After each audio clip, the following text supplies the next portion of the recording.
Go ahead, if you are so brave, just leave. My daughter-in-law challenged me, saying I would not survive a week without them. I simply placed the house keys on the kitchen counter.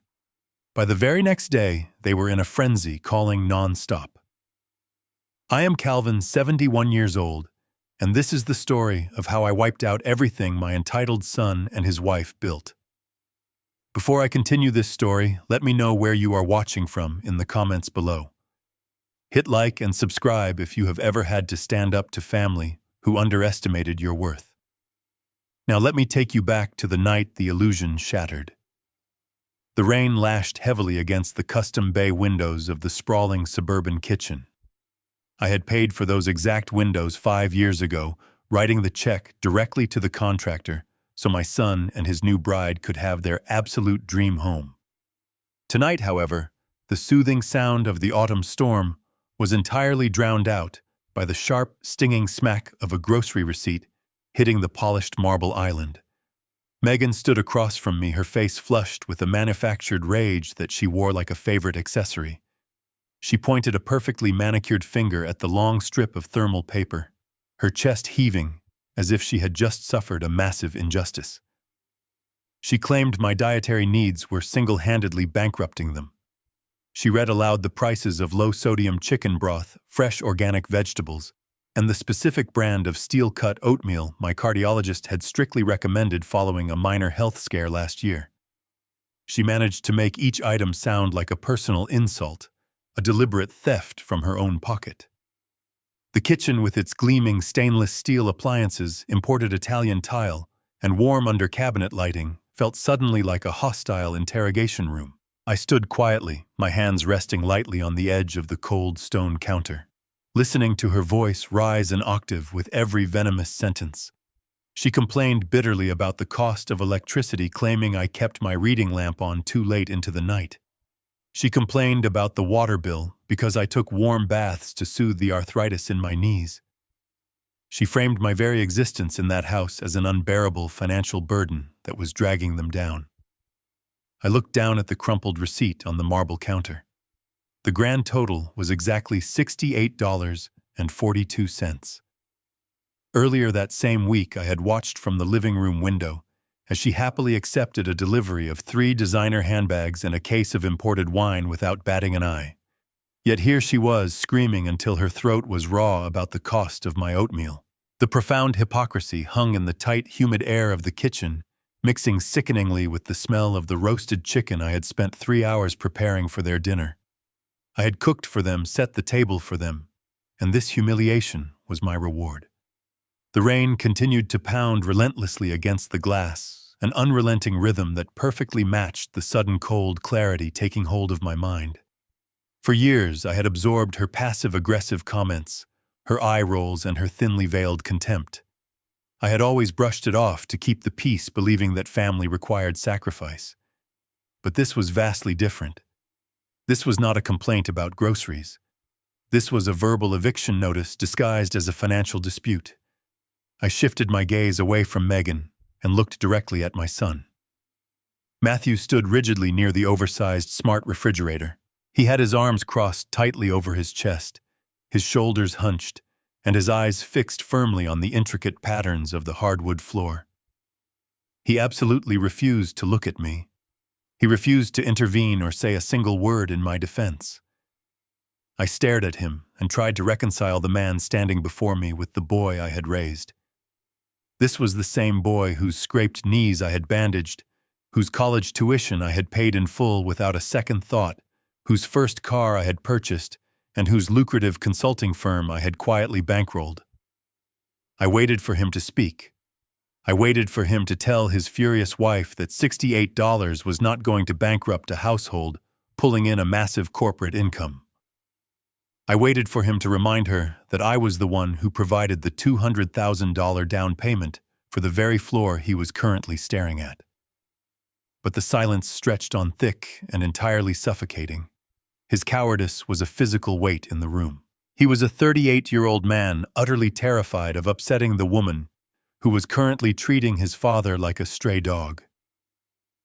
I realized in that profound, agonizing silence that Matthew was not merely weak or manipulated. He was fully complicit. He viewed me the exact same way she did. I was simply an outdated appliance taking up valuable space in their perfect curated suburban life. Seeing his absolute refusal to defend my dignity hurt far worse than any of Megan's screaming. It was the ultimate unforgivable betrayal. Megan, visibly emboldened by Matthew's pathetic silence, stepped closer to the island and slammed her hand flat against the marble. "You are a parasite, Calvin," she spat, her voice dripping with pure, unadulterated venom. "You contribute absolutely nothing to this house, and you expect us to wait on you hand and foot while you drain our resources. If you are so brave, if you honestly think you are so independent and capable, just leave. You would not survive a single week without us. You would be completely lost on the street." I did not argue with her. I did not raise my voice, nor did I attempt to defend my dignity to people who had already decided I had none. Explaining my worth to individuals completely committed to misunderstanding me was a foolish waste of breath. I reached calmly into the right pocket of my wool slacks and pulled out my heavy leather keyring. My thumb traced the familiar grooves of the large brass house key. It was the master key, the exact one the real estate agent had handed directly to me on the day of the closing, before I quietly handed the deed over to their corporate trust. I detached the key slowly, deliberately. The small metal ring clicked softly in the tense, expectant quiet of the kitchen. I placed the heavy brass key gently on the pristine marble counter right next to the grocery receipt. It made a solid, incredibly final sound. I looked directly into Megan's eyes. I did not give her the satisfaction of seeing me angry, devastated, or hurt. I offered her nothing but a cold, empty stare that conveyed the absolute death of my affection for her. Then I turned my back on both of them. I walked out of the kitchen with my head held high and proceeded down the long hallway to the small, cramped guest bedroom they had so graciously allowed me to occupy. I opened the closet and pulled down a single canvas duffel bag. I did not pack the expensive tailored suits, the vintage watch collection, or the custom golf clubs. I packed exactly 3 changes of casual clothes, my necessary daily medications, my laptop computer, and a small silver-framed photograph of my late wife, Diane. Nothing else in that beautifully decorated room belonged to me anymore. I zipped the heavy canvas bag shut. I walked back down the hallway, my footsteps echoing slightly on the wood. I passed the kitchen one last time. Matthew and Megan were still standing there by the island, frozen in their respective positions like mannequins. They looked genuinely confused, as if they had fully expected me to beg for their forgiveness, apologize for my dietary needs, or drop to my knees in tears. I did not stop walking. I opened the heavy oak front door, stepped out onto the porch, and walked right into the stormy night. The cold autumn rain hit my face instantly, soaking my shirt, but the icy water felt remarkably clean and reviving. I walked down the long paved driveway, unlocked my sensible sedan, and drove away from the illusion of my family, without looking in the rearview mirror a single time. I drove aimlessly for 40 minutes, letting the rhythm of the windshield wipers soothe my racing pulse until I reached a sterile mid-range hotel located right off the interstate highway. I walked into the brightly lit lobby, my clothes dripping wet, and checked in at the front desk. I paid for the room using a private credit card that Matthew and Megan did not even know existed. The assigned room on the 3rd floor was perfectly generic and wonderfully quiet. It smelled faintly of industrial cleaning supplies and stale air conditioning.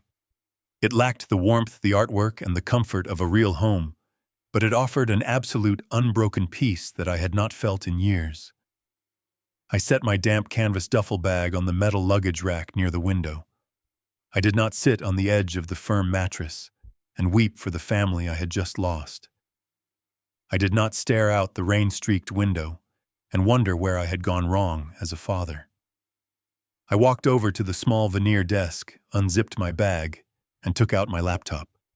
I plugged it into the wall outlet connected to the unsecured hotel wireless network and opened my highly encrypted banking portal. The bright blue glow of the screen illuminated the dark, quiet room. As the various account balances and routing numbers slowly loaded on the screen, I reached out and gently touched the cool glass of the silver picture frame containing Diane's photograph. My beautiful, brilliant Diane.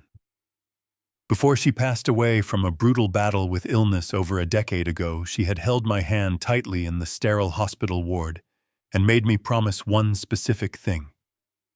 She looked at me with fading eyes and asked me to always take care of the boy. She loved Matthew with a blind, unconditional, fierce maternal devotion that ignored all of his glaring character flaws. I had desperately honored that solemn promise every single day since she took her final breath. I had funded his lavish lifestyle, protected him from his own disastrous business failures, and built a financial safety net so incredibly wide that he never actually had to learn how to endure a hard fall. But staring at the memory of his cowardly, silent face in that kitchen, I realized with crushing certainty that I had not taken care of the boy at all. I had simply shielded him from the natural consequences of reality, turning him into a weak, profoundly entitled man who would silently watch his vicious wife throw his elderly father out into a rainstorm over a grocery bill. The boy had fundamentally destroyed the promise. The unspoken contract between us was officially null and void. I clicked on the Automated Transfers tab on my banking dashboard. For years, I had quietly and invisibly managed the entire financial infrastructure of their luxurious lives, so Matthew could focus all his energy on growing his business. Now I systematically dismantled that very infrastructure brick by brick. I located the massive monthly autopay draft for the mortgage on their suburban dream home. I clicked the red cancel button. I found the exorbitant monthly leasing payments for Megan's luxury sport utility vehicle and Matthew's imported sports car. I clicked cancel. I navigated through the menus to their premium health insurance premiums, their automated utility drafts, and their exclusive country club membership fees. I methodically severed every single one of them. I watched the green confirmation screens pop up in rapid succession, one after another, officially cutting the invisible financial life support lines they did not even know they completely relied upon. They honestly believed I was a helpless, pathetic old man who could not survive a single week without their generous charity and roof. They were about to discover the terrifying truth that I was the only structural pillar that keeping their entire arrogant world from collapsing instantly under its own heavy weight. I closed the laptop, letting the room plunge into darkness. I lay back on the stiff, uncomfortable hotel pillows, pulled the thin blanket over my chest, and listened to the steady rain against the window pane.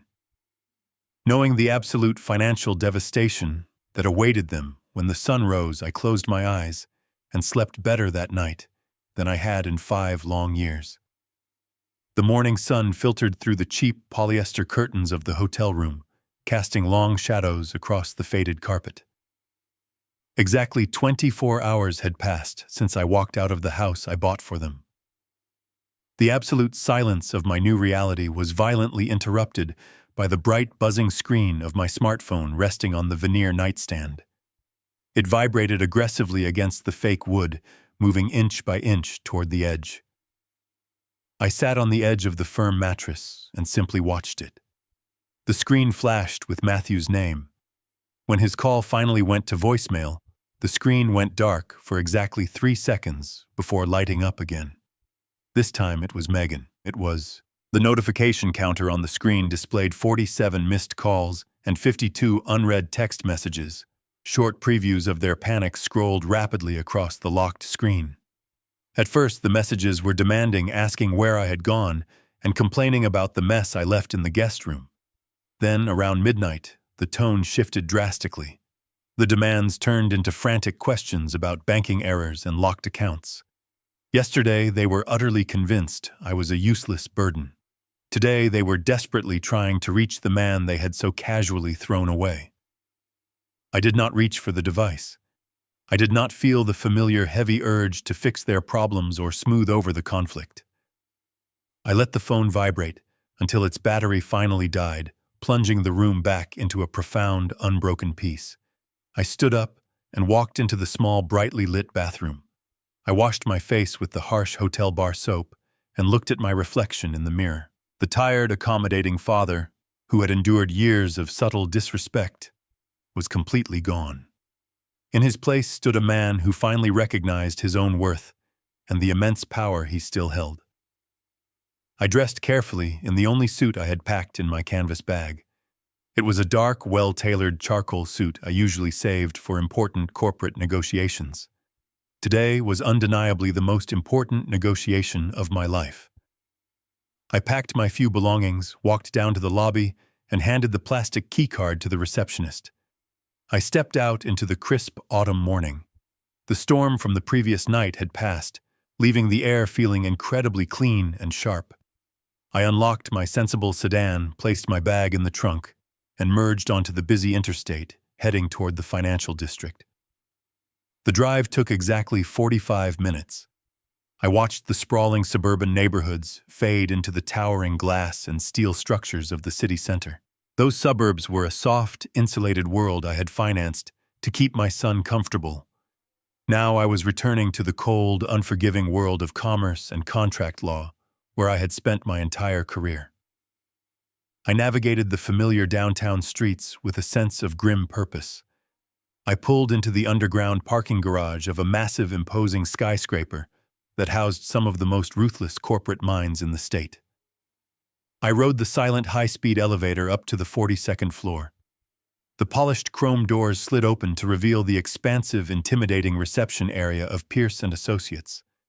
The walls were paneled in rich mahogany, and the floor was covered in thick sound, absorbing carpet that demanded immediate respect. The receptionist, a sharply dressed young woman, recognized me instantly. She did not ask me to wait. She stood up, offered a polite smile, and led me directly down the long corridor toward the corner office. Bradley Pierce was not just an attorney. He was a brilliant legal tactician, a ruthless negotiator, and a trusted friend who had navigated the complex waters of corporate law with me for over 2 decades.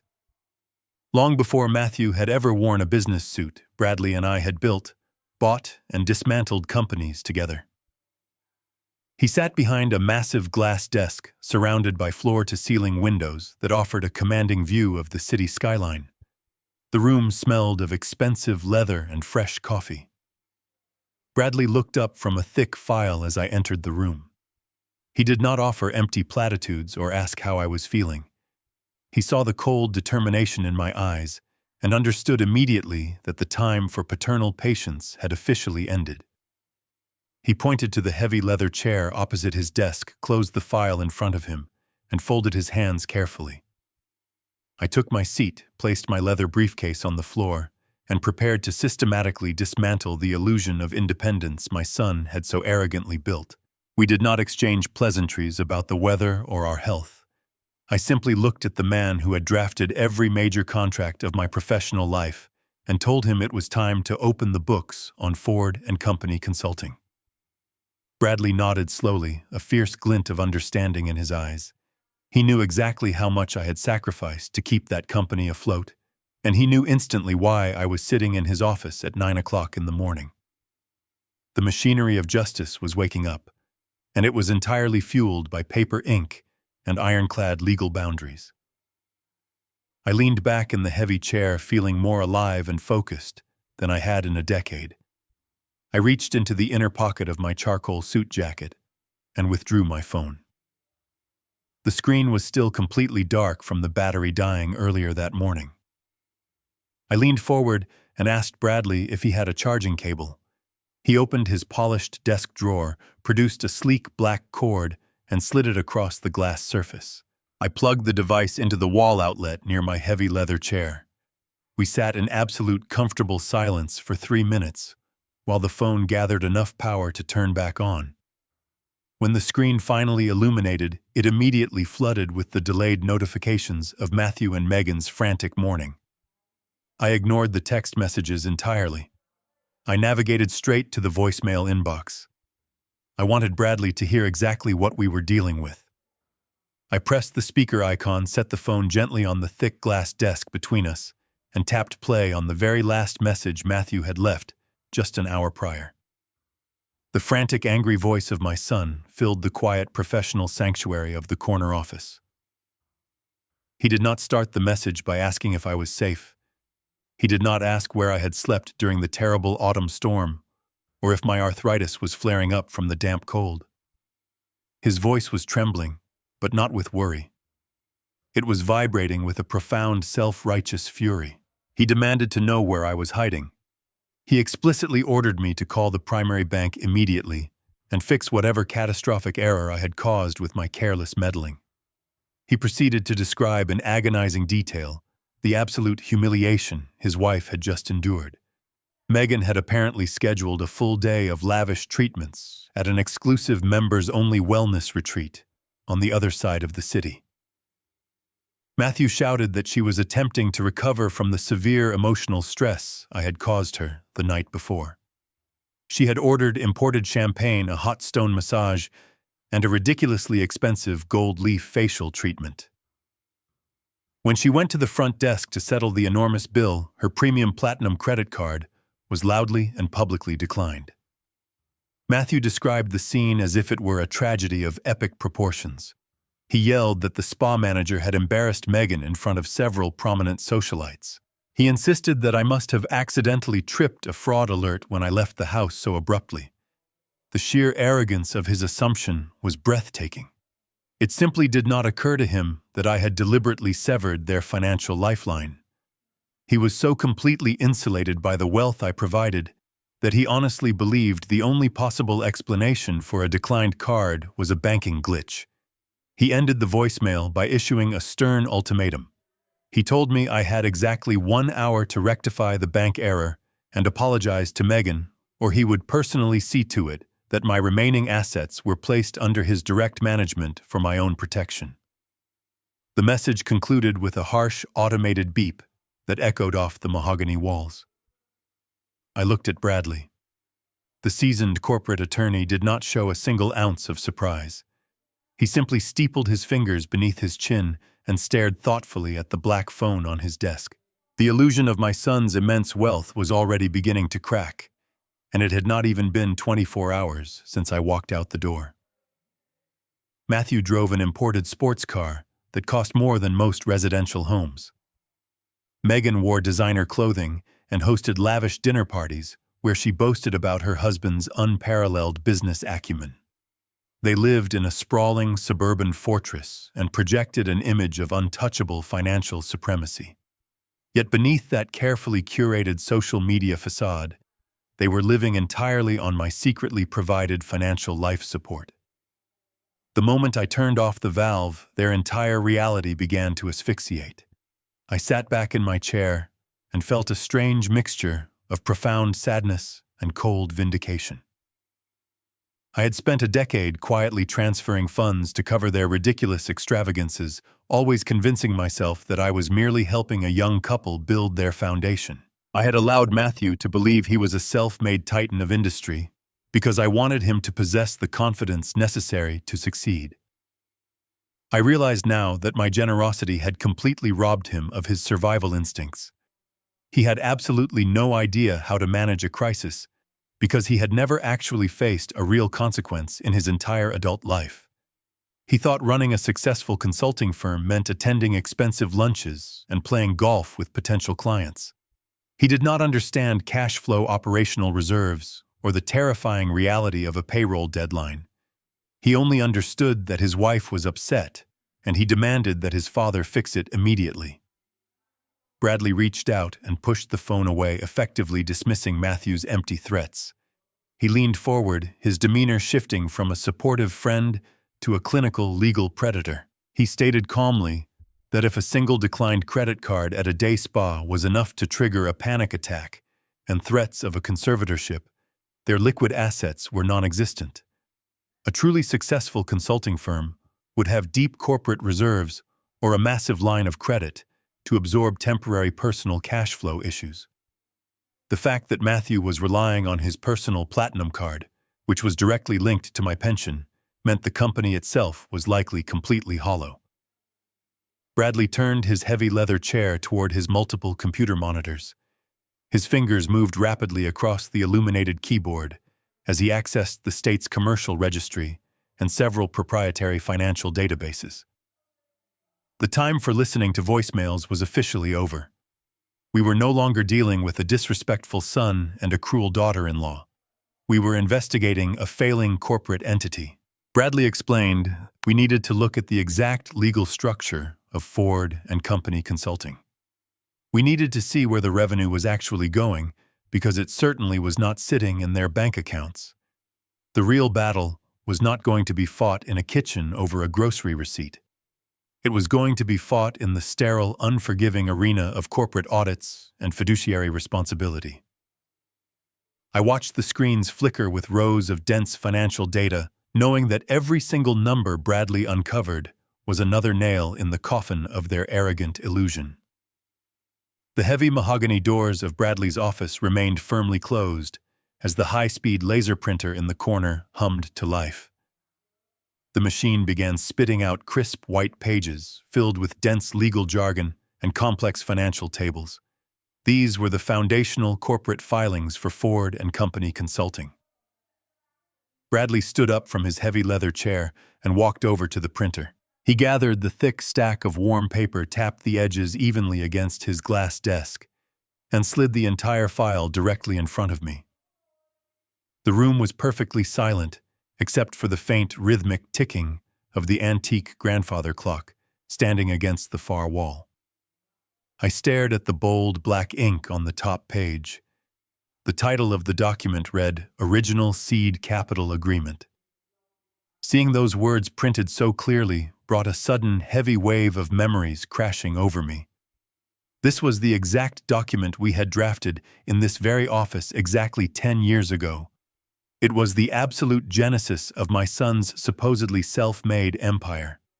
To fully understand the profound arrogance Matthew displayed in that kitchen last night, you have to understand exactly who he was a decade ago. 10 years ago, Matthew was not a boastful corporate titan, wearing imported silk ties and driving European sports cars. He was a completely broken 28-year-old boy sitting on the edge of the worn fabric sofa in my old study. His very first attempt at starting a logistics business had just failed spectacularly. He had trusted the wrong suppliers, mismanaged his initial loans, and watched his fragile dream collapse into complete bankruptcy. I vividly remember the sight of him burying his face in his hands, his shoulders shaking with quiet, humiliated sobs. He felt like an absolute failure. He looked at me with red, defeated eyes and confessed that he had no idea how he was going to survive. In that heartbreaking moment, the haunting memory of my late wife Diane begging me to always take care of the boy echoed loudly in my mind. I knew I had to save him. I had the financial means to write a check and clear all his debts right then and there. But I also knew my son. I knew his fragile male ego and his deep-seated insecurity. If I simply handed him a massive sum of money as a paternal bailout, he would forever view himself as a child who needed his father to clean up his messes. He would never develop the confidence required to truly succeed in the harsh business world. So I made a calculated decision to save his pride along with his future. I left my weeping son in the study and drove straight to this exact same corner office to meet with Bradley. I instructed my brilliant attorney to construct an elaborate, legally watertight illusion. We created a blind trust and a completely separate corporate entity registered 2 states away. Through this anonymous shell company, I quietly injected $250,000 of my own hard-earned retirement savings into Matthew's new consulting venture. Bradley meticulously orchestrated the entire transaction to look exactly like a highly exclusive angel investment. We hired a third-party financial broker to officially present the offer to Matthew. We made him pitch his business plan to an empty boardroom camera, pretending a panel of wealthy investors was evaluating his merit. When the approval letter finally arrived, Matthew was ecstatic. He ran into my house waving the legally binding term sheet, his eyes shining with pure, restored pride. He proudly declared that independent venture capitalists had reviewed his brilliant business model and chosen to back him entirely on his own merit. He honestly believed he had pulled himself out of the ashes by his own sheer genius. I smiled warmly, congratulated him, and celebrated his massive victory. I never breathed a single word of the truth. I willingly played the role of the proud, impressed father while secretly acting as the invisible financial foundation beneath his feet. That initial $250,000 was the exact seed capital that built Ford and Company Consulting. It paid for his first sleek office space, his first marketing campaign, and his first round of employee salaries. Over the years, as the company actually began to turn a profit, Matthew's restored confidence slowly mutated into an unbearable, blinding arrogance. He started believing his own manufactured myth. When he met Megan, he sold her the exact same fictional story.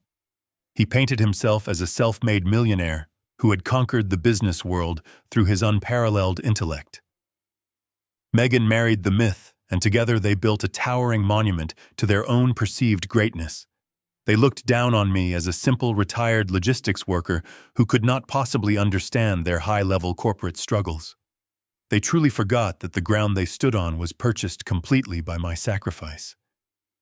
Now sitting in the quiet corner office, I placed my hand flat against the warm stack of printed documents. The absolute irony was almost suffocating. To protect my son from feeling like a failure, I had accidentally created a monster who felt entirely entitled to discard me.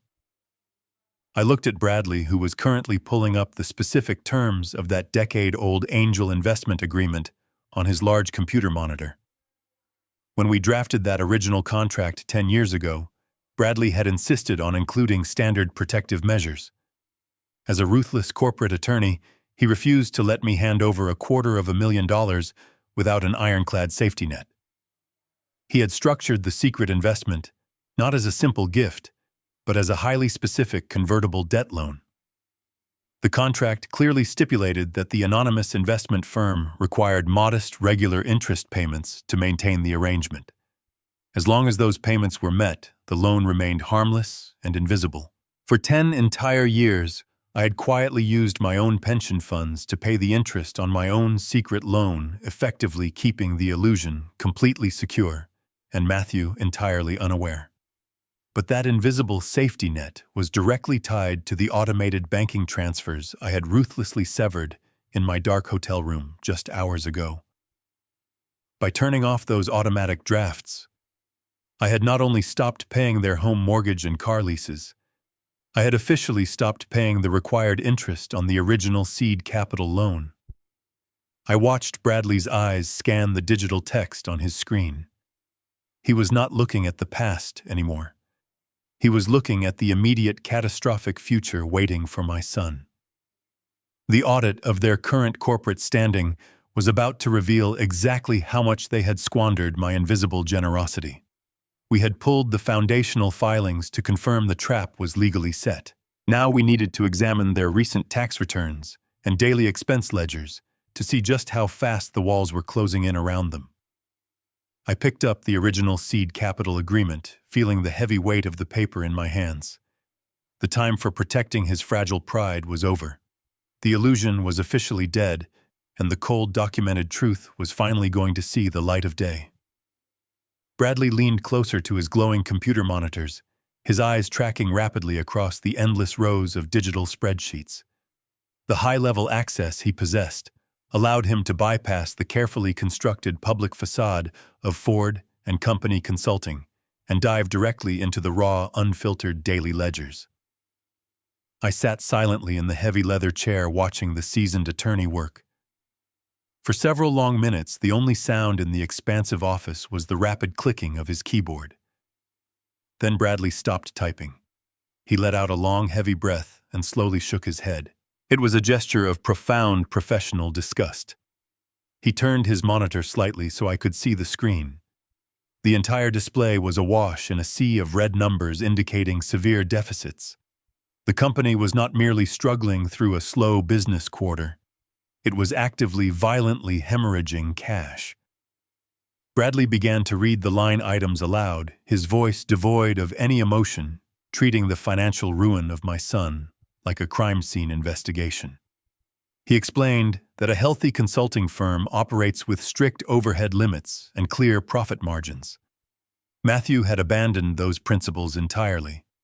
Instead, he and Megan had been treating the corporate accounts like a personal slush fund with absolutely no bottom. Bradley clicked into a folder labeled Corporate Retreats. He read off a charge for a 2-week stay at a 5-star resort in the Maldives. The cost was staggering. It had been booked under the guise of an international business development summit, completely written off as a legitimate business expense. I knew for a fact Matthew had no clients in the Maldives. I remembered that specific trip because Megan had plastered photos of herself drinking expensive cocktails on a private beach all over her social media pages. The fraudulent expenses did not stop there. Bradley uncovered charges for a private yacht charter in the Mediterranean, categorized neatly in the ledgers as high-level client entertainment. There were no clients on that yacht. There was only my son, his wife, and a flowing river of imported champagne. We found massive invoices from luxury retail boutiques completely disguised as corporate branding and uniform expenses. Megan had effectively restocked her entire designer wardrobe using the operating budget of the business. They were draining the absolute lifeblood of the company to fund a lavish lifestyle they could not actually afford on their own merit. It was not just poor financial management or youthful ignorance. It was blatant, documented tax fraud. They had built a towering house of cards, and they were using my secret seed capital to frantically tape the collapsing pieces together. The terrifying reality of their situation became painfully clear to me in that quiet office.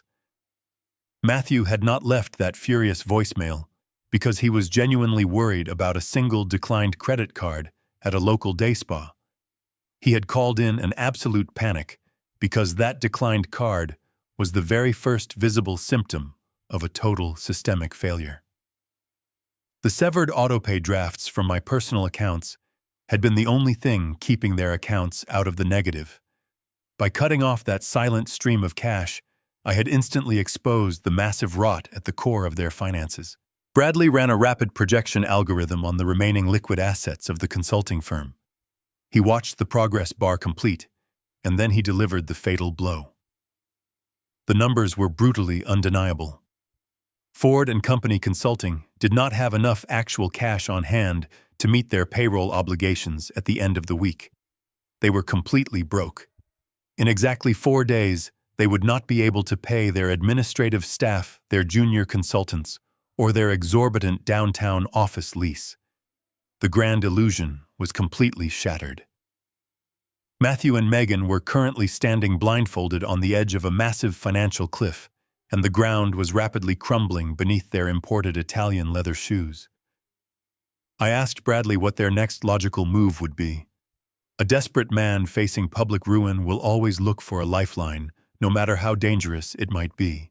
Bradley leaned back in his chair and smiled a cold, calculating smile that sent a shiver of anticipation down my spine. He explained that a business in this specific type of acute immediate distress has only one viable survival option. They cannot magically generate new clients in 4 days. They desperately need a short-term bridge loan. A bridge loan is a high-interest emergency injection of cash from a secondary lender designed solely to cover immediate operating expenses and keep the doors open just a little bit longer while the company attempts to restructure. It is a desperate act of survival. Matthew would be calling every predatory lender in the city before noon, begging for enough cash to make Friday payroll and avoid a humiliating public collapse. But Bradley was a master tactician, and he had anticipated this exact scenario a full decade ago. He reached across the glass desk and tapped his index finger firmly against the original seed capital agreement we had printed earlier. He reminded me of a specific, heavily guarded clause buried deep within the protective covenants of that contract. As the anonymous angel investor who provided the initial $250,000, my protective trust legally held the primary lien on the entire company. That meant my investment took absolute priority over everything else. Bradley looked me directly in the eyes, his voice dropping to a serious, triumphant whisper. He explained that any attempt by the company to secure additional corporate debt, especially a high-risk commercial bridge loan, legally required the explicit notarized signature of the primary lien holder. No legitimate financial institution in the country would lend Matthew a single dime without securing my written permission first. They had thrown me out into a rainstorm, screaming that I was a parasite who could not survive a week without their generous charity. Now the absolute irony of the universe was circling back to crush them. They were about to discover that they could not survive the next 48 hours without my signature. The trap was perfectly set, the legal jaws were wide open, and my arrogant son was already walking blindly toward the teeth. Calvin left the towering glass skyscraper of the financial district just as the busy lunch hour rush began. He did not want to eat at any of the upscale bistros that lined the downtown streets. Instead, he drove his sedan to a small, unassuming diner located on the edge of the city limits. It was the kind of place with faded vinyl booths, sticky formica tables, and the heavy smell of fried onions and black coffee permanently baked into the walls. It was exactly the sort of establishment his daughter-in-law Megan would refuse to ever step foot in, which made it the perfect place to sit and think. Calvin ordered a simple plate of eggs and toast from a tired waitress. He sat in a corner booth sipping his hot black coffee, watching the dark rain clouds gather once again outside the grease-stained window. He felt a strange and profound sense of calm. The frantic urgency that usually accompanied his son's continuous financial disasters was completely absent today. Calvin knew exactly what was coming. He just had to wait for the desperate man to finally show up. It did not take long at all. About 20 minutes after his warm food arrived, the small brass bell above the diner entrance chimed sharply. Calvin looked up from his plate. Matthew stood in the doorway looking entirely out of place in his expensive tailored suit and imported Italian leather shoes. His eyes scanned the crowded room frantically until they locked onto Calvin sitting alone in the corner booth. Matthew had always been highly resourceful when it came to tracking down money. He had likely used the family mobile phone plan locator to find Calvin's exact coordinates. As Matthew walked quickly across the scuffed linoleum floor, Calvin noticed the subtle and undeniable cracks in his son's perfectly curated facade. His expensive silk tie was slightly loosened. His hair, usually styled to absolute perfection, looked heavily rumpled, as if he had been running his hands through it in a blind panic all morning. There were dark and heavy circles forming under his eyes. The immense weight of the impending corporate collapse was clearly already beginning to crush him. Matthew slid aggressively into the vinyl booth directly across from Calvin. He did not wait for a polite invitation.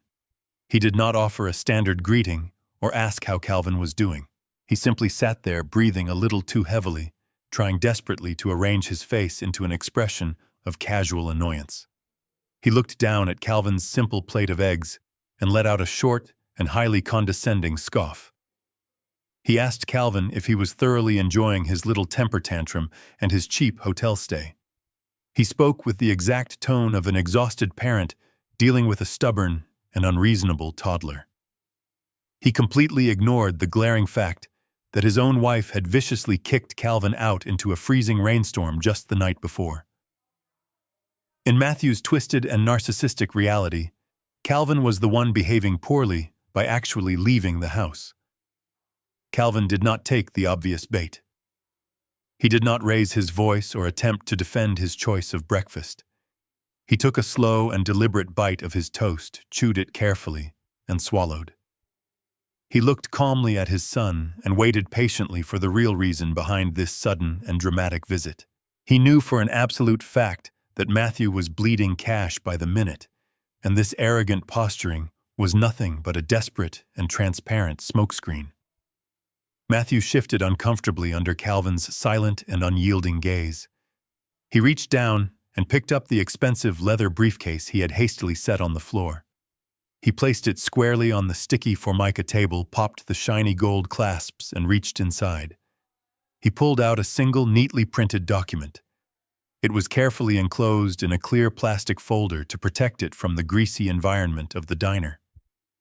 Matthew slid the folder across the table until it rested right next to Calvin's ceramic coffee cup. He forced a tight and incredibly unnatural smile that did not reach his exhausted eyes.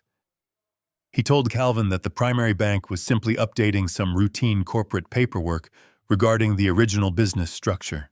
He claimed the company accountants just needed Calvin to quickly sign off on a minor administrative change to keep the annual tax files compliant. He reached into his tailored jacket pocket, pulled out a heavy luxury ink pen, and placed it deliberately on top of the document.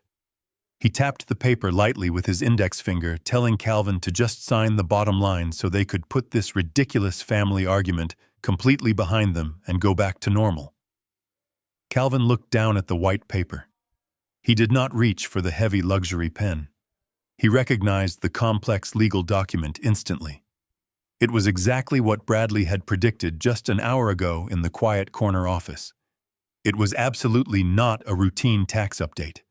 It was a formal and legally binding authorization for a massive and high-interest commercial bridge loan. Matthew was actively trying to borrow hundreds of thousands of dollars from a predatory secondary lender just to make his Friday payroll, and he desperately needed the primary lien holder to legally authorize the risky transaction. He was attempting to blatantly trick his own father into signing away the very last piece of leverage he held. Calvin read the bold print at the top of the page, feeling a cold and heavy wave of absolute disgust wash over his entire body. His son was not just entitled and deeply arrogant. He was perfectly willing to commit outright financial fraud against his own family just to save his hollow and failing company. Calvin slowly picked up the document, leaving the shiny luxury pen resting untouched on the formica table. He looked directly at Matthew, whose fake and confident smile was beginning to tremble visibly at the edges. The busy diner around them seemed to fade entirely into background noise. The true moment of reckoning had finally arrived. I sat in the vinyl booth and let the heavy silence stretch between us. Matthew was holding his breath, his eyes fixed on the gold luxury pen resting on the sticky table. He was waiting for me to blindly sign away my leverage, just as I had blindly paid his bills for a decade. I did not reach for the pen. Instead, I picked up the clear plastic folder. I pulled the crisp white document out and held it up to the dim light of the diner. I read the legal jargon carefully, taking my time, letting the seconds tick by. Matthew shifted his weight, his expensive leather shoes squeaking slightly against the linoleum floor. He cleared his throat and told me we were in a hurry, claiming his accountants were waiting for the facts. I ignored his frantic urgency. I reached the bottom of the page right where my signature line was printed. I did not feel a sudden burst of anger. I felt a profound, chilling clarity. I lowered the paper, looked my son directly in his bloodshot eyes, and slowly began to fold the document. I folded it once directly down the middle. The sound of the thick paper creasing cut through the low hum of the diner. Matthew stared at my hands in absolute confusion. I folded the document a second time, pressing the crease firmly with my thumb, reducing his desperate lifeline to a small white square. I reached into the inner pocket of my charcoal suit jacket, slid the folded paper inside, and buttoned the fabric. I placed both of my hands flat on the formica table, looked at the man sitting across from me, and simply said the word no. It was a single quiet syllable, but it hit him harder than a physical blow. Matthew blinked rapidly. He let out a short, nervous laugh, glancing around the diner as if looking for an audience to share a joke. He leaned forward, his voice dripping with that familiar patronizing tone he reserved for people he considered beneath him. He told me I was not understanding the situation. He tried to explain that this was just administrative red tape, a simple formality to keep the business running smoothly. He reached across the table, his hand trembling slightly, and demanded I give the paper back so we could finish this ridiculous game. I did not move. I kept my voice incredibly low and perfectly steady. I told him I understood the situation perfectly. I told him I knew exactly what a commercial bridge loan authorization was, and I knew exactly why he needed my signature as the primary lien holder. The color instantly drained from Matthew's face. His nervous, patronizing smile vanished completely, replaced by a mask of absolute terror. He stared at me, his mouth slightly open, completely unable to comprehend how the foolish old man he had kicked out into the rain suddenly knew the deepest, darkest secrets of his failing company. I did not stop there. I told him I knew about the fraudulent corporate retreats to the Maldives. I told him I knew about the luxury yacht charters and the designer clothes disguised as business expenses. I told him I knew he did not have enough cash to make Friday payroll. I laid out his entire financial ruin right there on the sticky diner table, stripping away every single layer of his manufactured corporate titan persona until there was nothing left but a terrified boy facing total bankruptcy. The realization that his father held all the cards finally broke him. The panic inside Matthew immediately mutated into a violent, uncontrollable rage. He slammed both of his hands down on the table, rattling the ceramic coffee cups and sending a splash of dark liquid across the formica surface. He stood up abruptly, towering over the booth, his face flushing a deep, dangerous red. He completely forgot where he was. He stopped pretending to be a polished professional and became a cornered animal. Matthew began to shout, his voice echoing loudly off the cheap paneled walls. He screamed that I was actively trying to destroy him. He screamed that I was a bitter, jealous old man who could not stand to see his own son succeed. The entire diner went completely silent. The tired waitress stopped wiping down the counter. The truck drivers and local workers sitting in the nearby booths turned around, watching the spectacle with wide eyes. Matthew did not care about the audience.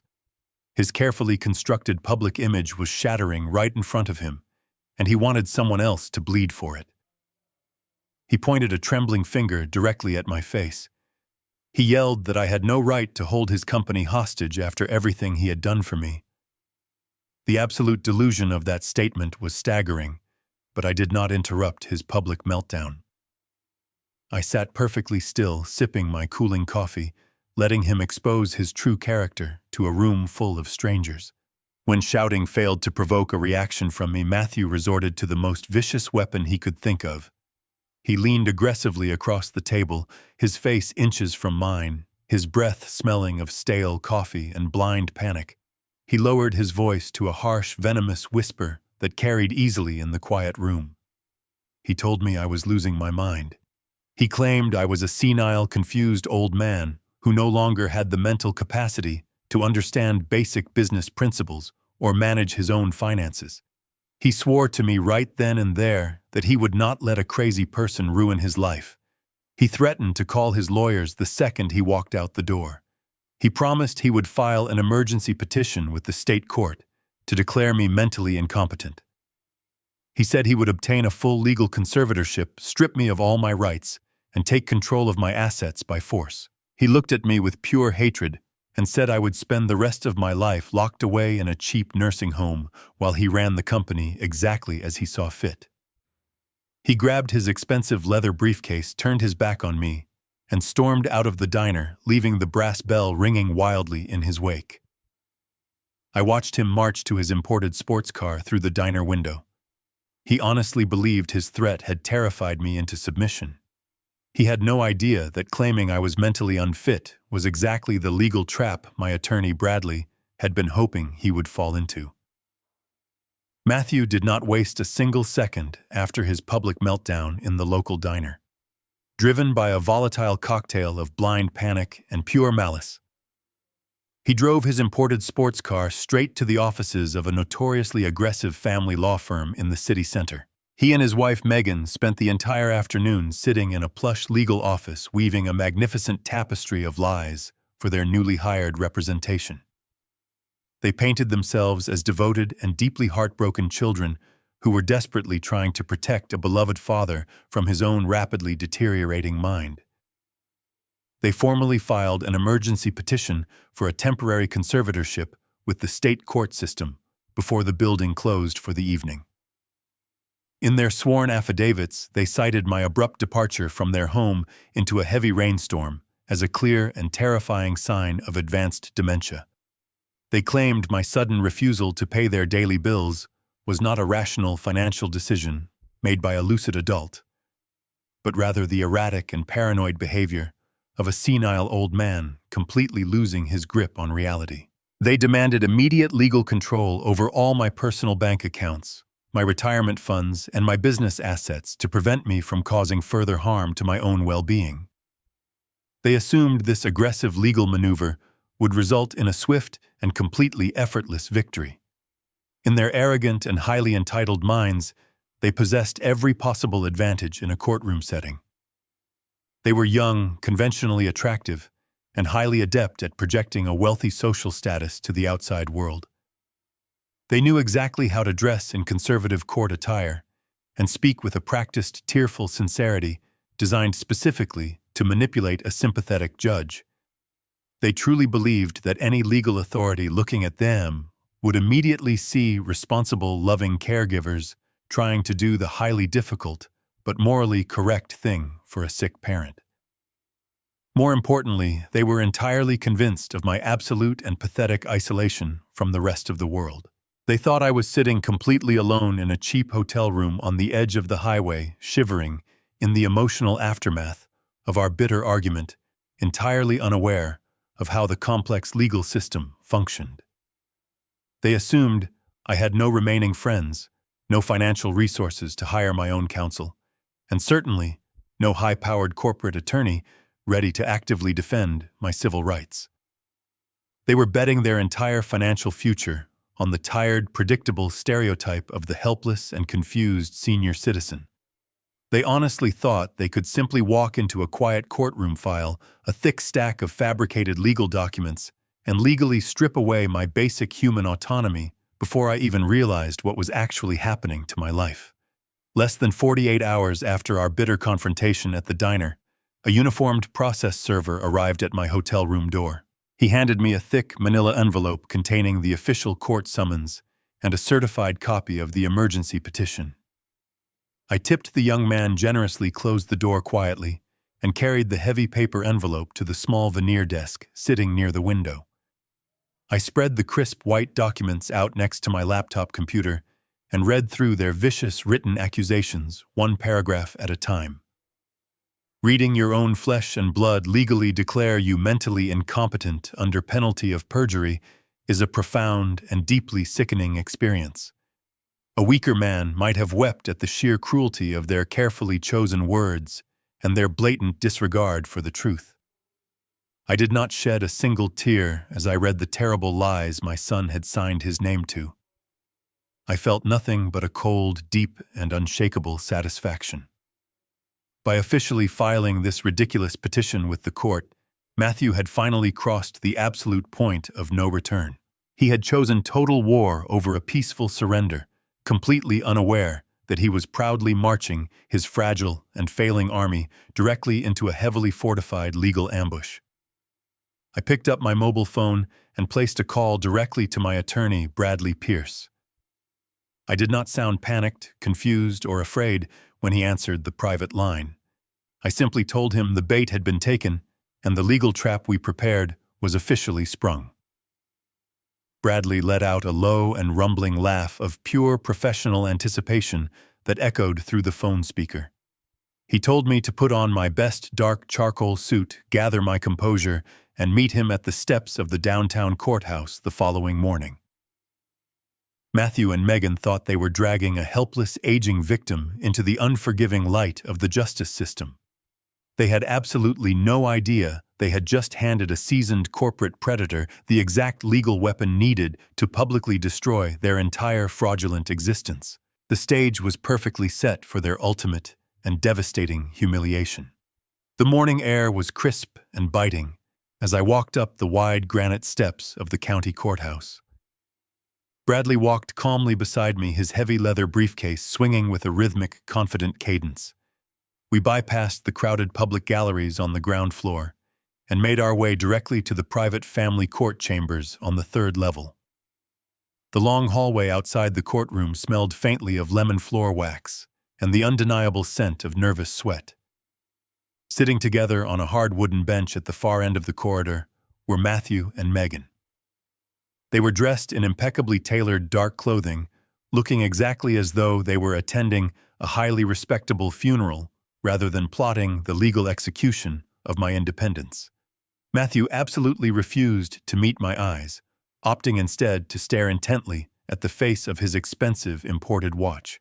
Megan, however, offered a brief tight-lipped smile that was so entirely manufactured and patronizing it made my stomach physically turn.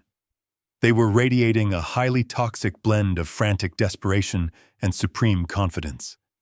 They honestly believed this was the end of the line for me, completely convinced that their youth and curated wealth would easily outshine an old man in a court of law. We were called into the heavy oak-paneled chamber by a stern bailiff. The judge was a formidable-looking woman with iron-gray hair tightly pulled back, peering down at the four of us over her thick reading glasses. She struck her gavel once and called the emergency hearing to order, noting for the official record the severe and immediate nature of the petition for a temporary conservatorship.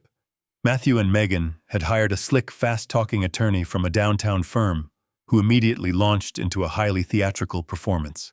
He paced the polished floor in front of the judge, weaving a deeply tragic and entirely fabricated tale of my supposed cognitive decline.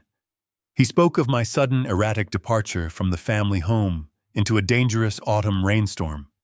He boldly characterized my deliberate decision to cut off their financial support as the paranoid, deeply confused actions of a man suffering from severe and rapidly advancing dementia. He lied effortlessly, claiming I had been wandering the streets at night, forgetting the names of my own family members, and leaving appliances running in the house. Matthew sat at the petitioner's table, nodding sadly in agreement, occasionally rubbing his eyes with a handkerchief, as if bravely fighting back tears of filial devotion. Megan placed a comforting hand on his shoulder, playing the role of the exhausted, deeply concerned daughter-in-law to absolute perfection.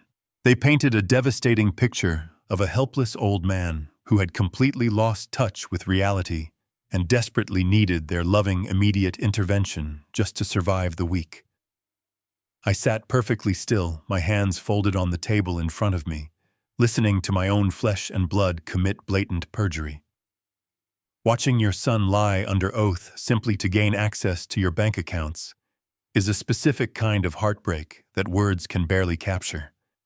It burned away whatever tiny lingering shred of paternal guilt I had left. The judge listened patiently for 20 solid minutes, taking careful handwritten notes before finally holding up a hand to stop the opposing attorney mid-sentence. She turned her sharp assessing gaze toward our table. She asked Bradley if we had a prepared opening statement, a medical rebuttal, or any immediate character witnesses to counter these incredibly serious allegations. In a typical courtroom drama, this is the exact moment a defense attorney would stand up, raise his voice in righteous indignation, and deliver a blistering speech defending his client. Bradley did none of those things. He did not say a single word in my defense. He stood up slowly, the silence in the chamber suddenly feeling incredibly heavy and loaded with tension. He calmly unlatched his leather briefcase on the table and withdrew 3 thick, professionally bound medical folders. He walked silently across the room and handed the folders directly to the court clerk, who then passed them carefully up to the judge. The slick opposing attorney frowned deeply, clearly thrown off balance by the complete lack of a verbal argument. Matthew stretched his neck, trying desperately to see what was inside those thick white folders, his manufactured sadness briefly replaced by a flicker of genuine unmasked anxiety. The judge adjusted her glasses and opened the first folder. The chamber was so profoundly quiet, I could clearly hear the rustle of the thick parchment pages turning. These were not generic, hastily written letters from a local family doctor. They were incredibly detailed, highly rigorous psychiatric and neurological evaluations conducted by the 3 most respected cognitive specialists in the entire state. They included comprehensive brain scans, complex memory test results, and exhaustive behavioral assessments. Each separate report concluded with absolute, undeniable medical certainty that my mental faculties were perfectly intact, exceptionally sharp, and completely free of any cognitive impairment whatsoever. But the true devastating genius of Bradley's legal strategy was not the medical conclusion itself. It was the specific timestamp printed clearly in bold black ink at the top of every single page. The judge read the dates aloud, her voice echoing sharply in the quiet room. The evaluations had all been conducted, signed, and legally notarized exactly 2 weeks before I ever packed my canvas bag and walked out of my son's house. The air was instantly sucked out of the courtroom. Matthew's face turned the terrible, sickly color of wet ash. Megan snatched her hand away from his shoulder as if the fabric of his suit had suddenly caught fire. They realized in that agonizing, breathless split second that my departure was absolutely not a sudden, confused reaction to a kitchen argument over a grocery receipt. It was a highly calculated, meticulously planned, preemptive strike. I had known their true parasitic nature all along, and I had been quietly preparing for this exact legal battle while they were still busy complaining about the cost of my oatmeal. I had secured my medical defense long before they even thought to attack my mind. The judge slammed the thick folder shut, the sound echoing like a gunshot. She glared down at Matthew and his highly paid attorney with a look of absolute, unadulterated fury. She realized instantly that the court was being weaponized for financial theft. The trap had perfectly closed around them, but the severe consequences of their perjury were only just beginning to unfold. The judge slowly removed her thick reading glasses and placed them deliberately on the polished wooden bench. The sharp clack of the heavy frames echoing in the silent chamber sounded like the final nail being driven into my son's coffin. She leaned forward, her eyes narrowing into cold slits of absolute authority, and locked her stern gaze directly onto Matthew and Megan.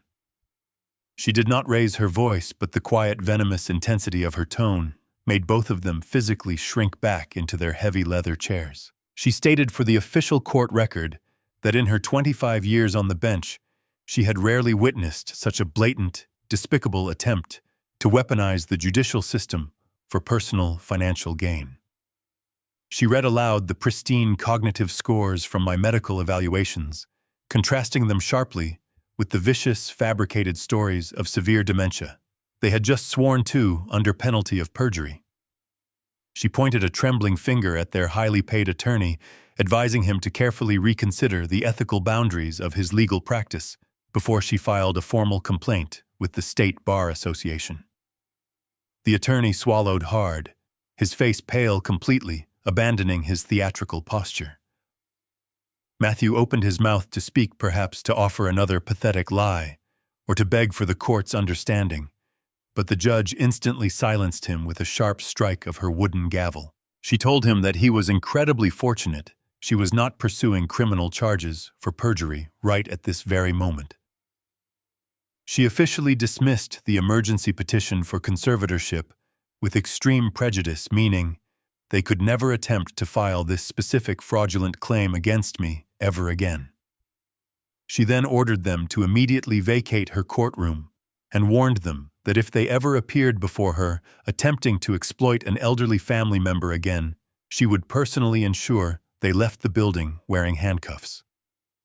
The sheer level of absolute crushing humiliation was magnificent to witness. Megan, who had spent the entire morning playing the role of the tragic, devoted caregiver, now sat frozen with her face completely drained of color. Her perfectly manicured hands gripped the edge of the defendant table so tightly her knuckles were stark white. Matthew looked exactly like a man who had just stepped off a cliff and was finally realizing there was no safety net waiting at the bottom. The slick downtown lawyer they had hired did not even offer them a comforting word or a strategy for an appeal. He simply snapped his expensive briefcase shut, stood up, and practically sprinted out of the heavy oak doors to distance himself from the toxic fallout of their exposed lies. I remained seated beside Bradley, feeling an overwhelming sense of calm wash over my entire body. I did not stand up and shout in victory. I did not gloat or offer them a smug smile. True power does not require a theatrical performance. I simply watched my son and his wife gather their expensive coats in absolute defeated silence. They walked down the long center aisle of the courtroom, their shoulders slumped, their arrogant pride completely shattered into a million irreparable pieces. They had wagered everything on the foolish assumption that I was a weak, helpless old man, and they had lost spectacularly. But the most terrifying part of their devastating legal defeat was not the public scolding from an angry judge. It was the undeniable reality waiting for them just outside those courthouse doors. By completely failing to secure a conservatorship, they had utterly failed to steal the primary lienholder signature they desperately needed to save their sinking company. Without that legal control over my assets, no commercial lender in the entire city would ever approve their emergency bridge loan. The legal battle was officially over, but their financial clock was still ticking violently toward zero. It was Wednesday afternoon. In exactly 48 hours, their consulting firm would completely fail to meet its mandatory employee payroll. The devastating corporate guillotine was already falling, and my son had absolutely nowhere left to run. The crushing reality of their courtroom defeat did not truly set in until Matthew and Megan returned to their massive suburban home. The house was entirely silent. The cleaning staff had already been let go earlier in the week, and the imported chandeliers cast long, cold shadows across the empty living room. It was Wednesday evening. In less than 48 hours, the payroll checks for their entire consulting firm would bounce. The lucrative illusion they had maintained for so long was collapsing rapidly around them.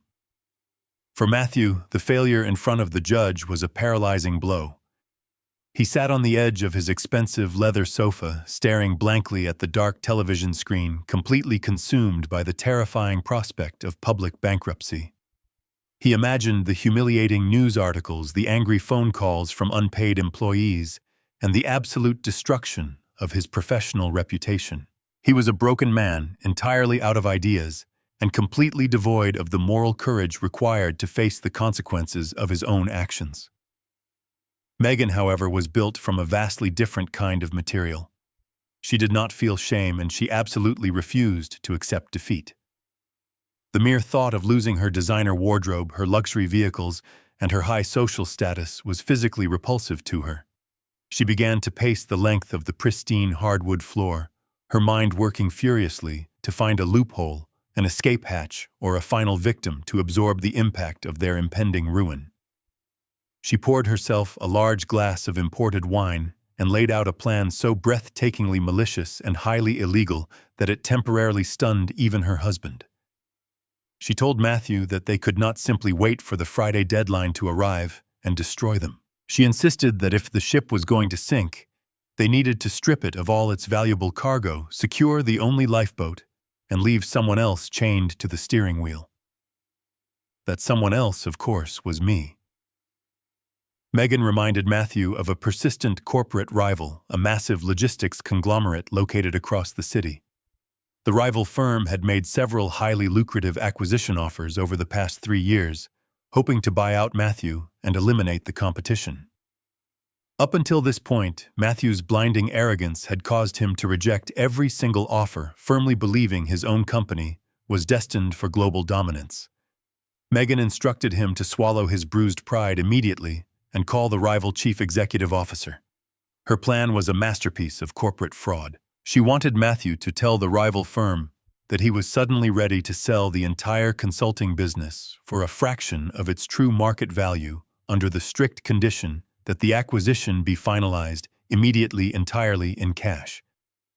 She meticulously explained the terrifying mechanics of her scheme. By pushing for a rapid emergency buyout, they could bypass the lengthy financial audits that would normally expose their massive debts. Matthew would sign the binding transfer documents, effectively selling the company he did not actually own. They would take the massive multi-million-dollar initial acquisition payment, instantly wire the funds to an untraceable offshore banking account, and immediately board a first-class flight out of the country. Megan argued passionately that by the time the rival company realized they had purchased a hollow debt-ridden shell, she and Matthew would be entirely untouchable, living a life of permanent luxury on a tropical beach. Matthew listened to his wife outline this elaborate criminal enterprise, his hands trembling slightly against his knees. He weakly protested, reminding her that I was the primary lien holder on the business. He explained that selling the company without my explicit notarized permission was a severe federal crime. He warned her that if they were caught, they would not just face bankruptcy, they would face decades in a federal penitentiary. But Megan was absolutely relentless. She mocked his fear, calling him a pathetic coward who was willing to let an old man destroy their perfect life. She moved closer to him, lowering her voice to a venomous whisper, and asked him if he honestly thought he could survive living in a tiny apartment, taking public transportation, and working a miserable entry-level job for the rest of his life. She preyed entirely on his deepest, darkest insecurities. She convinced him that because the original seed capital agreement was 10 years old and heavily buried in private trust documents, the rival company's lawyers would never find it in time during a rushed 48-hour acquisition. She promised him that I would be left holding the entire collapsed company, forced to spend the rest of my dwindling retirement funds fighting off furious creditors and angry rival executives, while they safely enjoyed their millions abroad. The sheer weight of his impending poverty finally crushed the last remaining fragments of Matthew's conscience. He was vastly more terrified of losing his wealthy lifestyle than he was of committing major corporate fraud. He slowly nodded his head, completely submitting to his wife's malicious design. He picked up his mobile phone, his fingers shaking as he scrolled through his contacts to find the number of the rival executive. He made the call right there in the dark living room, forcing his voice to sound calm, confident, and highly professional.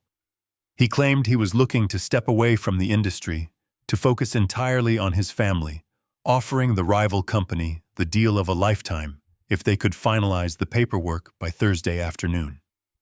The trap was set for a second time, but this time the stakes were infinitely higher. They were no longer just trying to steal from me. They were attempting to execute a multi-million-dollar heist, entirely unaware that Bradley and I were already watching their every single move. I know exactly how the scene played out in that room, because the rival executives described every agonizing second of it to me later during our own private negotiations. The elevator ride to the 50th floor of the rival corporate headquarters was completely silent. Matthew watched the digital floor indicator climb higher and higher into the city skyline, feeling a sickening mixture of absolute terror and profound relief. It was exactly 2 o'clock on Thursday afternoon. In less than 24 hours, his own company would officially default on its payroll, triggering a catastrophic chain reaction of bankruptcy and public ruin. But standing beside him in the polished chrome elevator car, Megan radiated a terrifying and icy calm. She wore a stunning white designer suit, completely unbothered by the fact that they were mere moments away from committing massive corporate fraud against his own father. She reached out and adjusted the lapel of Matthew's expensive tailored jacket, offering him a sharp and tight smile that communicated a clear and uncompromising demand. He was not allowed to fail her now. The elevator doors slid open with a soft chime, revealing an expansive reception area, constructed entirely of imported white marble and floor-to-ceiling glass. A smartly dressed assistant led them immediately down a long corridor to the primary executive boardroom. The room was breathtakingly intimidating. It was designed specifically to make visiting negotiators feel small and incredibly vulnerable. A massive table carved from a single slab of dark walnut dominated the center of the space. The entire exterior wall was made of perfectly clear glass, offering a dizzying and unobstructed view of the sprawling metropolis below. The unforgiving afternoon sunlight flooded the room, illuminating the dust motes dancing in the sterile air and reflecting harshly off the polished surface of the conference table. Sitting on the opposite side of the massive table was the chief executive officer of the rival logistics conglomerate, accompanied by 2 silent and stone-faced legal advisors. The chief executive was an older and highly shrewd man with silver hair and eyes that missed absolutely nothing. He stood up slowly and offered Matthew a firm and highly calculated handshake. The older man did not bother to hide his immense satisfaction. He honestly believed he was executing the greatest corporate acquisition of his entire career. Matthew had offered him a highly profitable and fully operational consulting firm for less than 30% of its actual market value. The only condition Matthew had demanded was total secrecy and an immediate cash finalized closing before the end of the business day. The rival executive had naturally assumed Matthew was simply a weak and overwhelmed young man who was desperate to cash out and escape the heavy pressures of the industry. He had absolutely no idea he was purchasing a hollow and debt-ridden shell that Matthew did not even possess the legal right to sell. They all took their seats in the heavy leather chairs. The atmosphere in the room was incredibly dense, suffocatingly quiet, and charged with an electric high-stakes tension. The faint hum of the building air conditioning was the only sound in the massive space. One of the rival legal advisors slid a thick and perfectly bound stack of documents across the smooth walnut table. The paper came to rest exactly in front of Matthew. The front page boldly displayed the final purchase agreement, and near the bottom it listed the total acquisition price. It was an astronomical sum of money. It was more than enough to completely bypass the impending payroll disaster, wire millions into an untraceable offshore account, and disappear entirely into a life of permanent tropical luxury. Matthew stared at the printed numbers, his heart hammering violently against his ribs. The sheer volume of the payout temporarily silenced his crippling fear of a federal prison sentence. Megan shifted slightly in her chair, pressing her knee firmly against his leg under the table. It was a silent and commanding physical cue. She was telling him to stop hesitating and finish the job. She was already mentally spending the millions envisioning her new life free from the burden of her husband's failing business and free from the presence of her elderly father-in-law. Matthew took a deep and shaky breath and looked down at the signature line waiting patiently at the bottom of the page. He began to mentally justify the horrific betrayal he was about to commit. He told himself that I was just a bitter old man who had outlived my usefulness. He convinced himself that I had secretly wanted him to fail, that my financial support had been a toxic leash designed to keep him obedient. By stealing my company and leaving me with the crushing corporate debt, he was simply taking what he rightfully deserved. The delusion was powerful and acted as a necessary psychological shield to protect him from the crushing reality of his own evil. The rival chief executive leaned forward, a polite but predatory smile touching the corners of his mouth. He reached into the inner pocket of his suit jacket and produced a heavy and solid gold fountain pen. He held it out across the table, offering it to Matthew with a subtle nod of encouragement. He stated softly that once the ink was dry on the final page, the massive wire transfer would be initiated, immediately clearing the funds into Matthew's private account before the banks closed at 5 o'clock. Matthew reached out and took the gold pen. The metal felt incredibly heavy and painfully cold against his sweating skin. He slowly unspooled the cap, the soft metallic click sounding like a cannon shot in the silent boardroom. He brought the tip of the pen down until it was hovering a mere fraction of an inch above the crisp white paper. A single drop of sweat rolled down the back of his neck, disappearing into the collar of his expensive silk shirt. The rival lawyers leaned in closer, watching his hand with unblinking eyes. The entire world seemed to narrow down to that tiny and sharp gold point and the black line waiting below it. He was exactly one stroke away from finalizing the heist, escaping his total ruin and completely destroying my life in the process.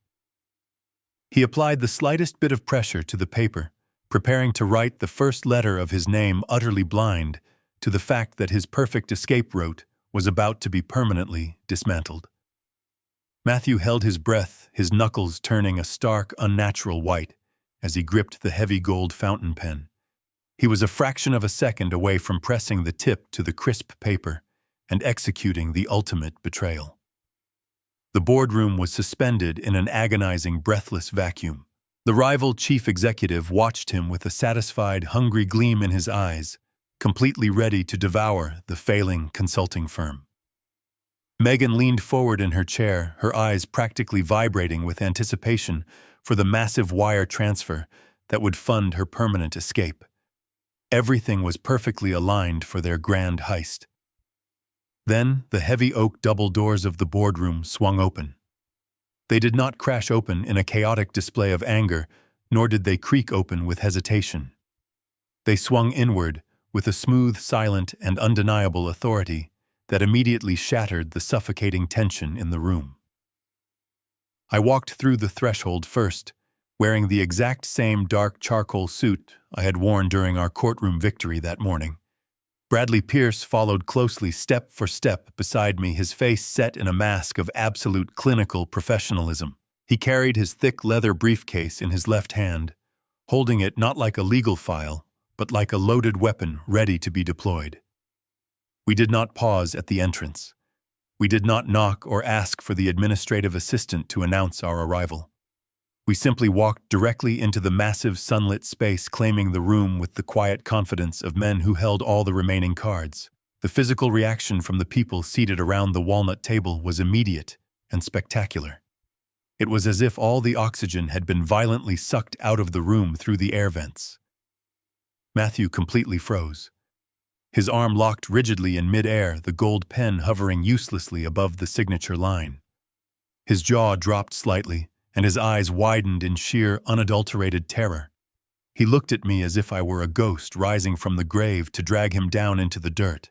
The arrogant illusion of the self-made corporate titan instantly dissolved, leaving behind nothing but a terrified boy who had just been caught stealing.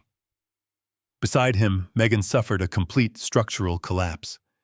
She let out a sharp, involuntary gasp that echoed loudly in the quiet space. The confident, icy demeanor she had worn like a protective shield evaporated in a single heartbeat. Her shoulders slumped drastically, and she sank back into the plush leather chair, her fingers digging desperately into the armrests. The stunning white designer suit she wore suddenly looked less like a symbol of power and more like a white flag of absolute surrender. She realized instantly that their elaborate multi-million-dollar escape plan had just crashed into an immovable brick wall. The rival chief executive officer frowned deeply, his silver eyebrows pulling together in severe confusion. He was a man who demanded absolute control over his environment, and this unexpected intrusion was a massive violation of standard corporate protocol.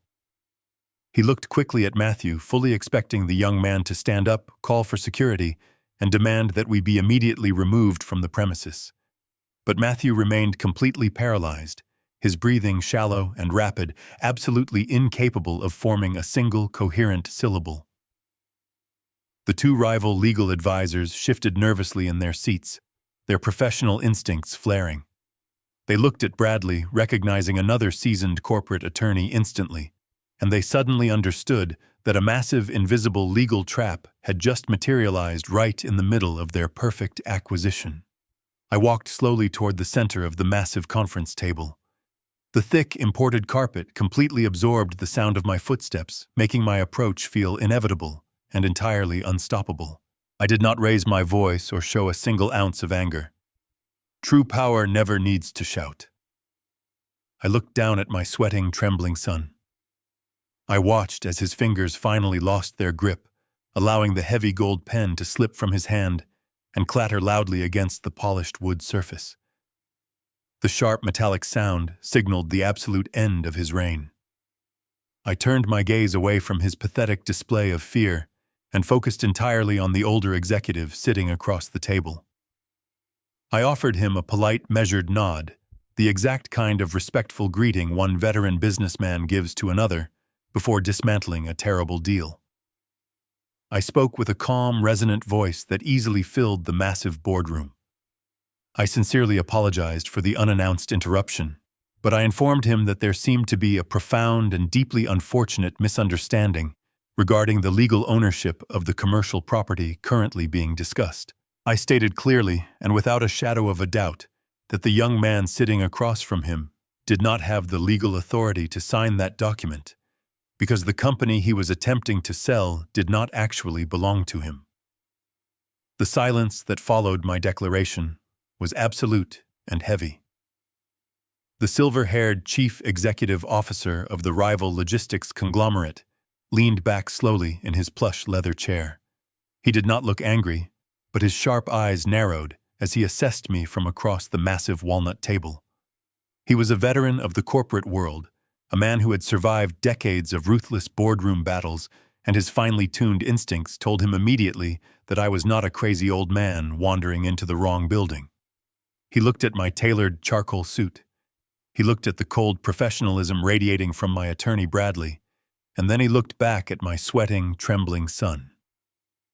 Matthew desperately tried to salvage his collapsing heist. His voice cracked terribly as he stammered, pointing a shaking finger at me. He told the rival executive not to listen to a single word I was saying. He repeated the exact same pathetic lies he had used in the courtroom earlier that morning. He frantically claimed that I was his mentally unstable father, that I was suffering from severe delusions, and that I had absolutely no legal standing in this private business meeting.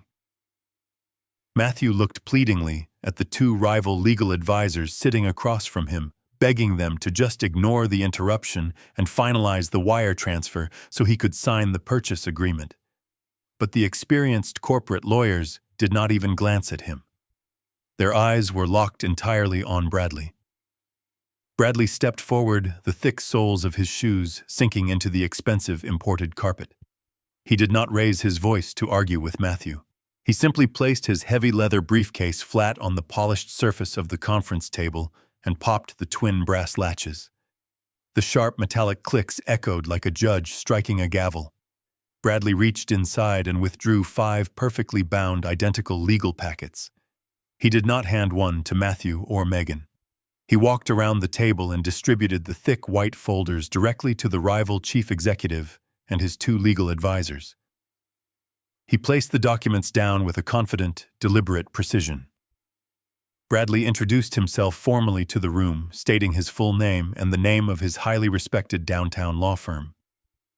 The rival lawyers immediately recognized his credentials, their postures stiffening with professional respect.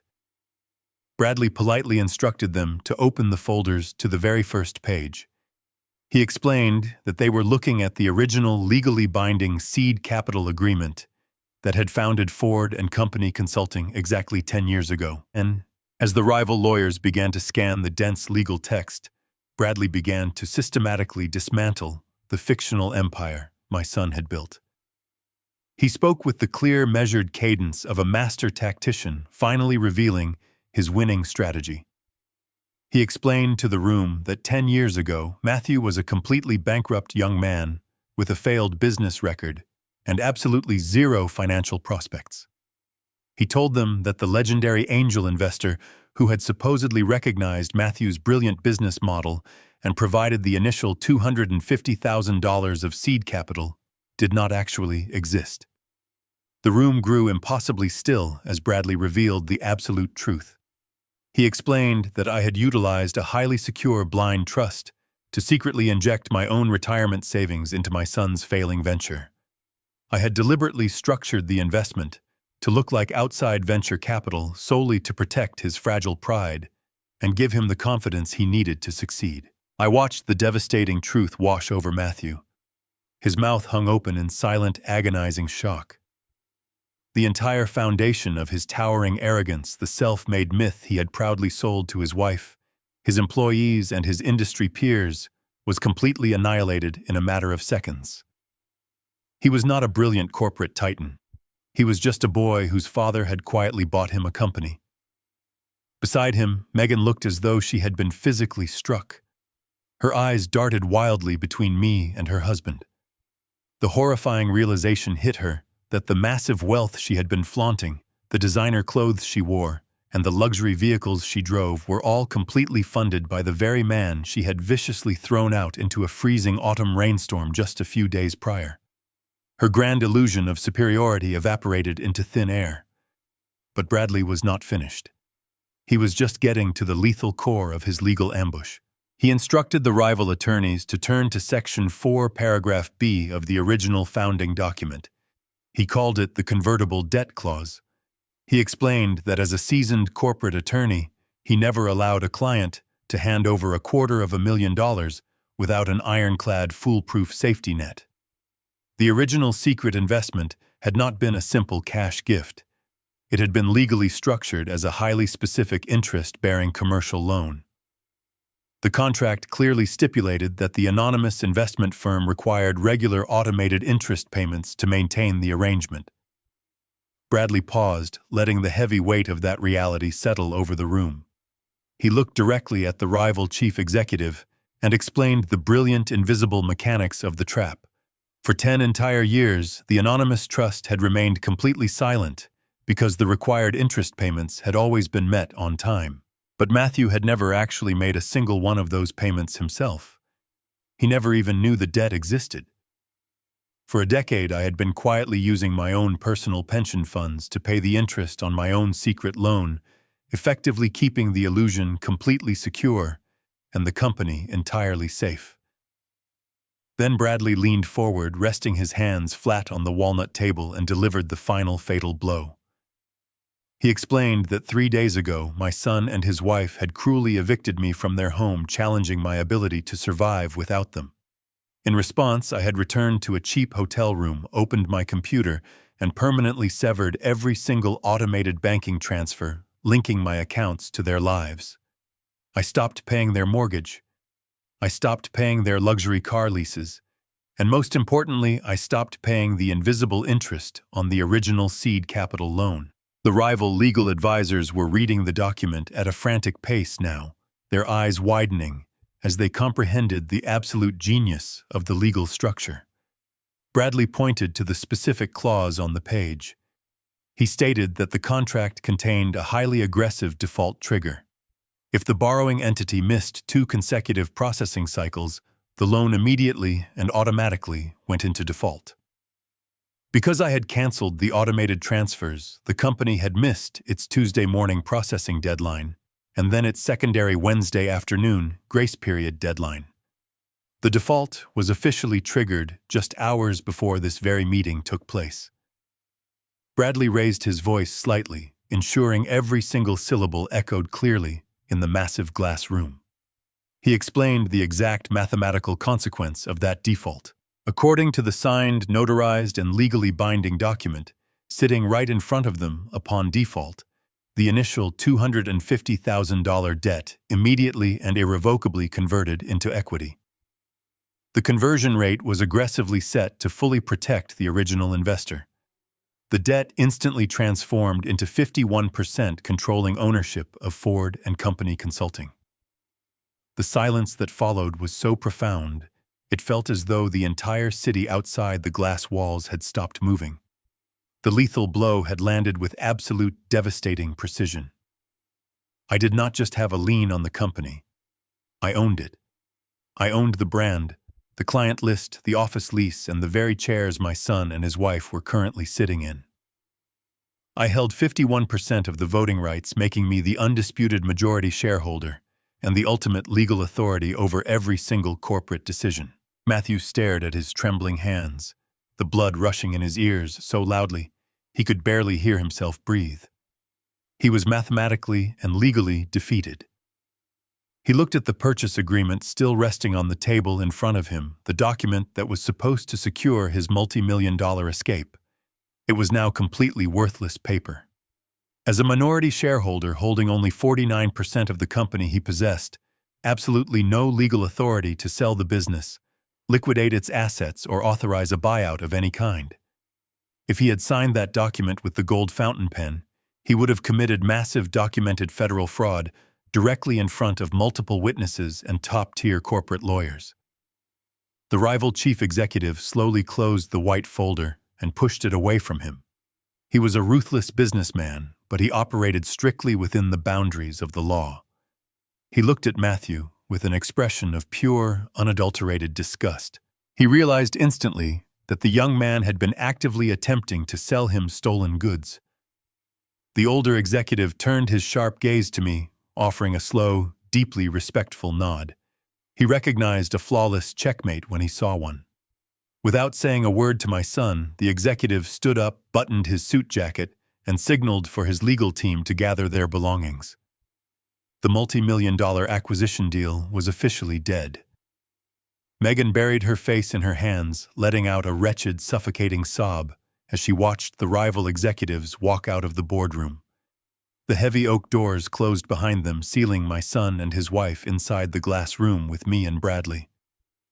Matthew looked up at me, his face completely hollowed out, tears of absolute ruin spilling over his eyelashes. He had walked into that room believing he was a brilliant corporate mastermind about to pull off the greatest heist of his life. He was walking out as nothing more than a rogue employee who had just been caught trying to steal from his boss. I looked down at him, feeling absolutely no pity. He had demanded I leave his house because I was a useless burden.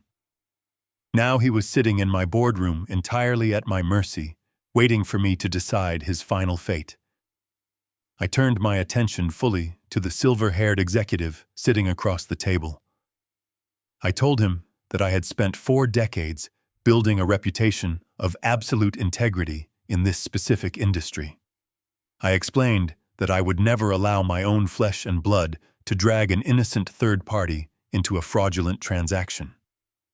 I looked directly into the older man's eyes and stated coldly that my son lacked the legal authority to sell a single paperclip from this office, let alone the entire corporate entity. I pointed out that the document Matthew had been so eager to sign was nothing more than a piece of completely worthless paper. I made it absolutely clear that if the acquisition had miraculously gone through, the rival conglomerate would have purchased a staggering amount of hidden corporate debt and a company entirely paralyzed by an immediate shift in majority ownership. I told the executive that my son had deliberately attempted to steal his money to fund a cowardly escape from his own massive financial incompetence.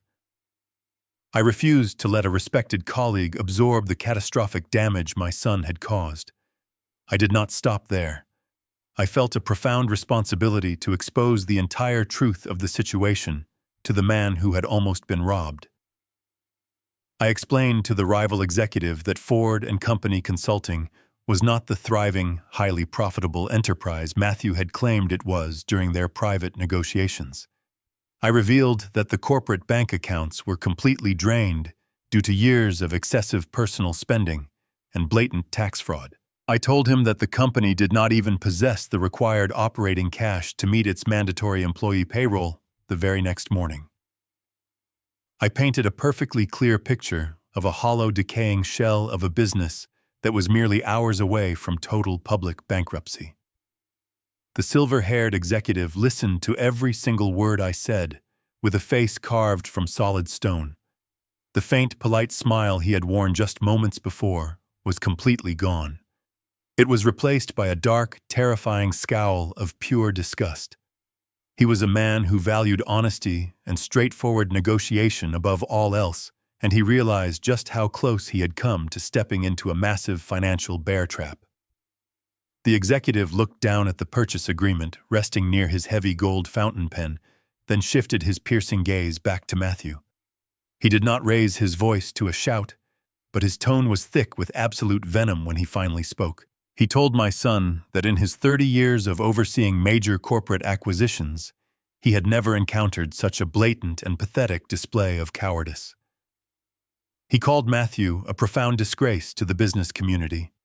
He stated clearly that he would personally ensure every single major player in the financial district knew exactly what Matthew had attempted to do in this room today.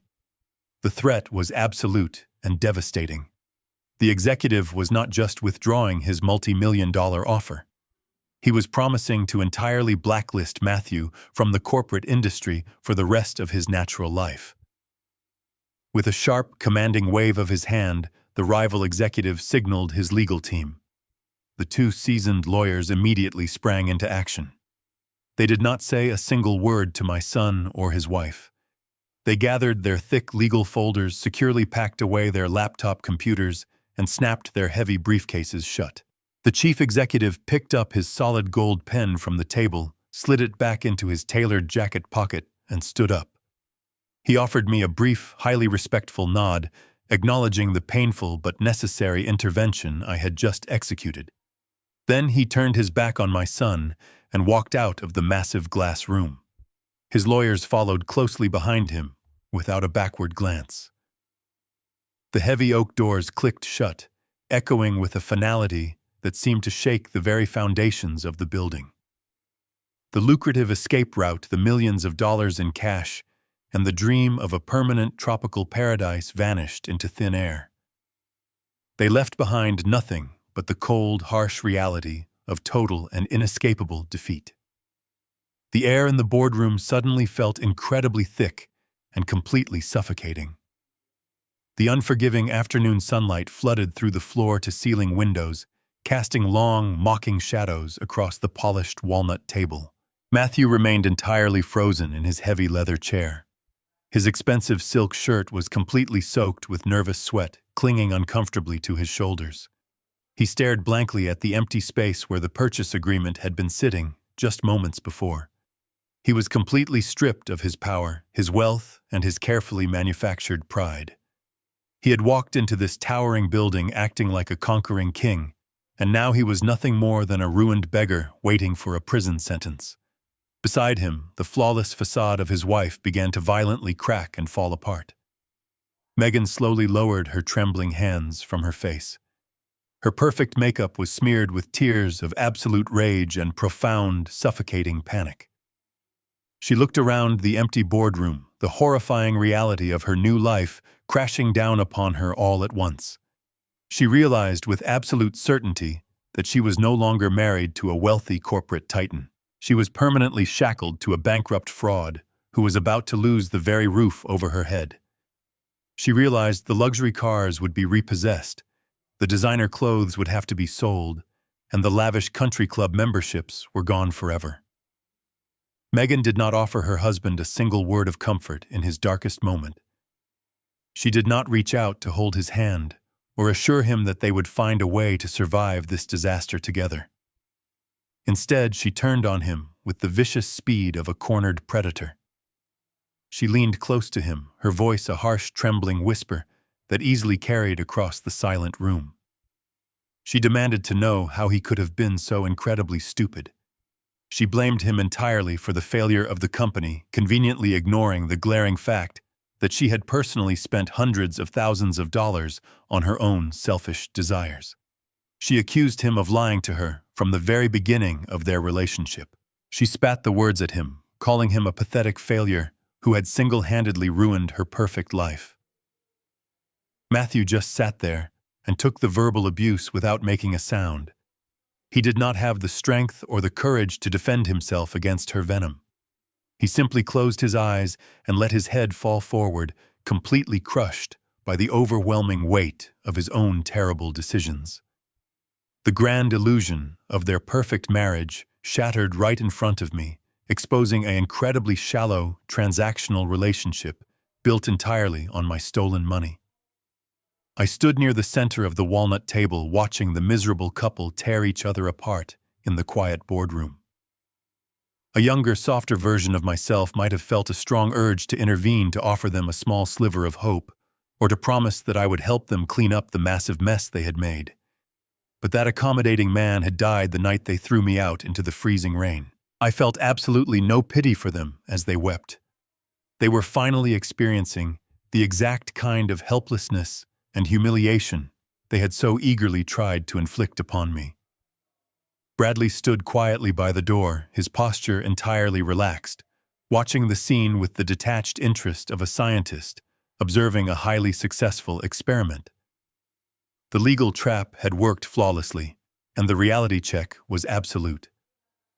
I looked at Matthew one last time, taking in the pathetic sight of his ruined suit and his broken spirit. I told him that he had spent his entire adult life playing a careless game with my money, and the game was officially over. I advised him to go home and start packing his personal belongings. I told him that I would be arriving at the corporate office the following morning to take my rightful place as the majority owner, and my very first act of business would be terminating his employment forever. Friday morning arrived with a clear and bitterly cold sky. I did not drive to my quiet hotel room after leaving the downtown financial district. I drove my sensible sedan directly to the corporate headquarters of Ford and Company Consulting. I had not stepped foot inside these specific offices since the day Matthew proudly signed the commercial lease. Back then, I was just the silent benefactor watching from the shadows. Today, I walked through the revolving glass doors as the absolute majority shareholder. Bradley walked beside me with his briefcase loaded with the final and lethal paperwork necessary to sever the infection from the company. The sleek reception area was buzzing with the nervous energy of a Friday morning. Employees were gathered in small clusters near the coffee machines, speaking in hushed tones. Rumors of the impending payroll failure had clearly already begun to circulate through the cubicles. The air was thick with absolute anxiety. I did not stop at the front desk to ask for an appointment. I bypassed the bewildered receptionist and walked straight down the main corridor toward the executive suite. Matthew had built his corner office as a ridiculous monument to his own ego. It was filled with imported leather furniture and expensive modern art. I instructed Bradley to place the termination documents directly on the center of the massive glass desk. I then picked up the desk phone and summoned the head of human resources and the chief financial officer. When the two senior directors entered the room, they looked entirely exhausted and deeply panicked. They had spent the last 48 hours watching the company bank accounts bleed dry, entirely powerless to stop their chief executive from destroying the business. I did not offer them empty reassurances. I handed them the notarized legal documents proving my 51% controlling ownership. I watched their eyes widen as the profound realization washed over them. The invisible angel investor they had heard rumors about for a decade was currently standing right in front of them, and I was taking absolute control of the sinking ship. I instructed the human resources director to sit down and officially witness the executive action I was about to take. Bradley opened his briefcase and produced the formal termination notices. These were not standard severance packages or polite requests for resignation. They were immediate and legally binding terminations of employment for gross financial misconduct and blatant embezzlement of corporate funds. The documents outlined every single fraudulent expense and every unauthorized luxury vacation and every single designer clothing purchase Megan had illegally funneled through the company ledgers. By signing these specific documents, I was not simply firing my son and his wife. I was legally stripping them of their corporate protections and making them personally liable for the massive debts they had accrued. I took the heavy pen from Bradley and signed my name on the bottom line of both documents to authorize their absolute dismissal. Just as the ink was drying on the paper, the heavy office doors swung open. Matthew and Megan walked in. They looked absolutely terrible. They had clearly not slept a single minute since the disaster in the rival boardroom yesterday afternoon. Matthew had bloodshot eyes, and his suit was visibly wrinkled. Megan looked completely hollow, and her usual arrogant posture was entirely deflated. They had come to the office out of sheer desperate habit, perhaps hoping to beg the finance department for a miracle to cover the Friday payroll.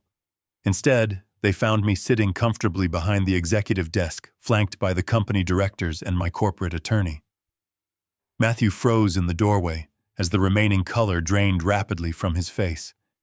He realized instantly that he was no longer walking into his own kingdom. He was trespassing on my property. I did not offer them a seat. I picked up the 2 termination notices from the glass desk and held them out. I spoke with a voice completely devoid of paternal warmth or hesitation. I informed Matthew that his employment as chief executive officer was terminated effectively immediately. I turned my gaze to Megan and told her that her fabricated position as vice president of brand management was also officially dissolved.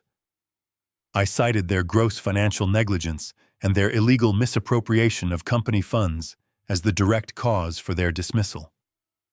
I stated clearly that their corporate credit cards were already canceled, and their access to the building was revoked, and their company email accounts had been permanently disabled.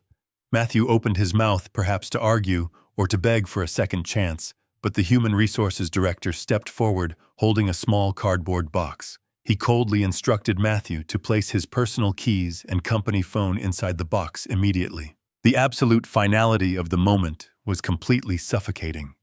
There would be no negotiations and no second chances and absolutely no golden parachutes. I picked up the desk phone one last time and dialed the building security desk. I requested that 2 uniformed guards be sent up to the executive suite to escort 2 terminated employees off the premises. Megan let out a choked and humiliated sob as she covered her face with her hands. The reality of her public disgrace finally set in completely. They were not just losing their jobs. They were being thrown out of the building like common criminals in front of the entire administrative staff. When the security guards arrived, I stood up from the heavy leather chair and turned my back on them. I looked out the large window at the city skyline and listened to the sound of my son and his wife being marched down the corridor. Their footsteps faded away into nothing. The corporate guillotine had dropped perfectly and completely severed them from the wealth they had so arrogantly abused. I left the towering glass building of the corporate headquarters feeling a profound and deeply settling sense of closure. The absolute rot had been completely excised from the company ledgers. Bradley walked beside me toward the dimly lit underground parking garage. The heavy leather briefcase in his hand was slightly lighter now that the immediate termination documents had been officially delivered and filed with human resources. But my seasoned corporate attorney was not quite finished with his masterful legal strategy. He stopped walking just before we reached our vehicles and turned to me with a highly calculated and predatory look in his eyes. He reminded me that firing my son and his wife only solved the immediate financial hemorrhage threatening the consulting firm. It did not address the massive suburban fortress where the 2 of them currently resided. To fully understand the magnificent trap my son had unwittingly built for himself, you have to look back exactly 5 years. When I provided the massive cash down payment for their absolute dream home, Matthew insisted on structuring the real estate purchase through a highly complex and somewhat arrogant tax loophole. He had attended a single weekend seminar on aggressive wealth management and returned entirely convinced he was an unmatched financial genius. Instead of putting the residential property deed in his own legal name, he registered the sprawling suburban house as a primary corporate asset of Ford and Company Consulting. He then drafted an exclusive corporate lease agreement renting the beautiful property back to himself and Megan for a minuscule fraction of its actual market value. Matthew used the company operating budget to pay for everything. He expensed the heavy property taxes, the luxury landscaping services, and the incredibly expensive interior renovations Megan demanded. He honestly believed he had brilliantly outsmarted the federal government by living in a multi-million-dollar mansion entirely tax-free. He boasted about this specific arrangement at lavish dinner parties, painting himself as a titan of industry who knew how to fiercely manipulate the system. It was a highly arrogant and deeply flawed strategy, built entirely on the blind assumption that he would always remain the untouchable chief executive officer of the company.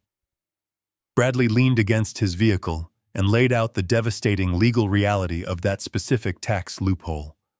Because the house was legally owned by the consulting firm, the primary residential lease was completely and undeniably contingent upon their active employment status. It was a standard corporate housing contract designed to provide temporary shelter for traveling executives. The very moment I signed those heavy termination documents upstairs, I did not just end their lucrative corporate careers. I instantly and permanently voided their residential lease agreement. The massive suburban house with its custom bay windows, its imported Italian tile, and its sprawling manicured lawn was no longer their home. It was officially company property, and they were currently occupying it as unauthorized and highly illegal trespassers. The sheer poetic justice of the situation was absolute and incredibly satisfying. They had viciously kicked me out of that exact same house just 4 days ago during a brutal rainstorm. They had screamed that I was a pathetic parasite draining their valuable resources over a simple grocery receipt. They had aggressively demanded I leave my brass house keys on the polished marble kitchen counter and told me I would never survive without their generous charity. Now the exact legal framework they had so selfishly designed to avoid paying their fair share of taxes was coming back to forcibly evict them from their own carefully curated paradise. Their massive egos had literally signed away their fundamental right to a secure home. I looked at Bradley and felt a cold wave of absolute resolve wash over my entire body. The final domino in this unceasing chain of consequences was perfectly tipped and ready to fall. I gave my attorney a single decisive nod.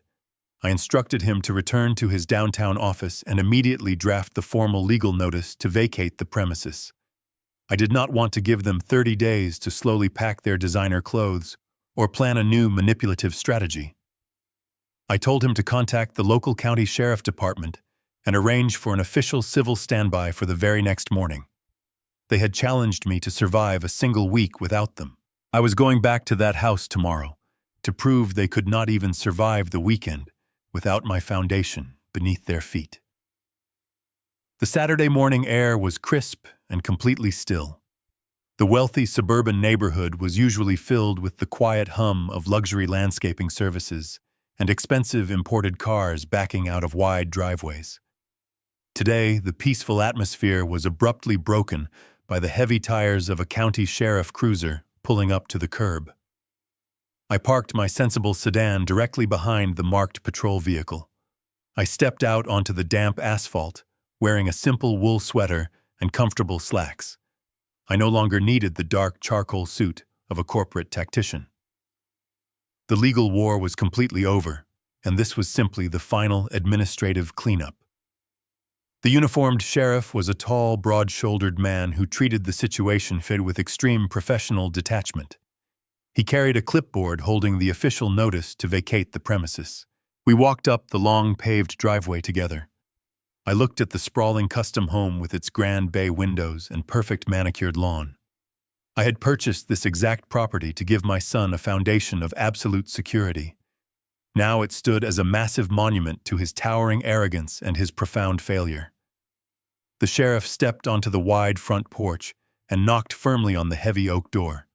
The sound echoed loudly in the quiet morning air. We waited for exactly 2 minutes before the door was suddenly yanked open. Megan stood in the doorway, wearing an expensive silk robe and holding a ceramic coffee mug. Her hair was heavily disheveled, and the dark circles under her eyes revealed another completely sleepless night. When she saw the uniformed officer standing on her welcome mat, her initial reaction was pure, unadulterated outrage.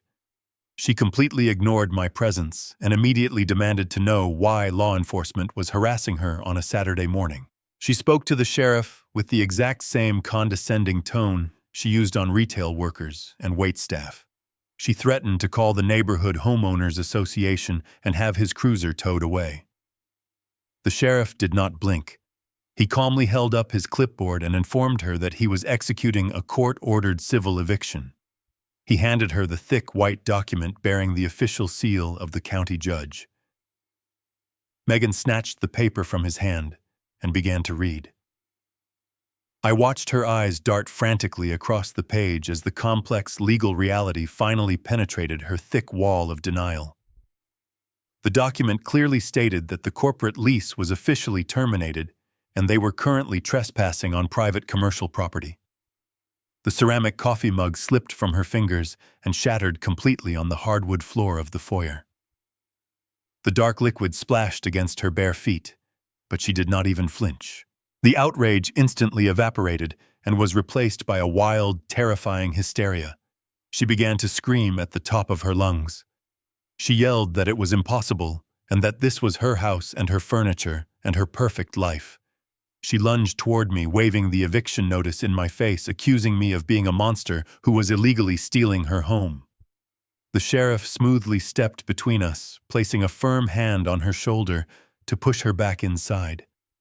Her screaming quickly dissolved into wretched, suffocating sobs as she collapsed against the hallway wall, sliding down until she was sitting on the floor among the broken ceramic pieces.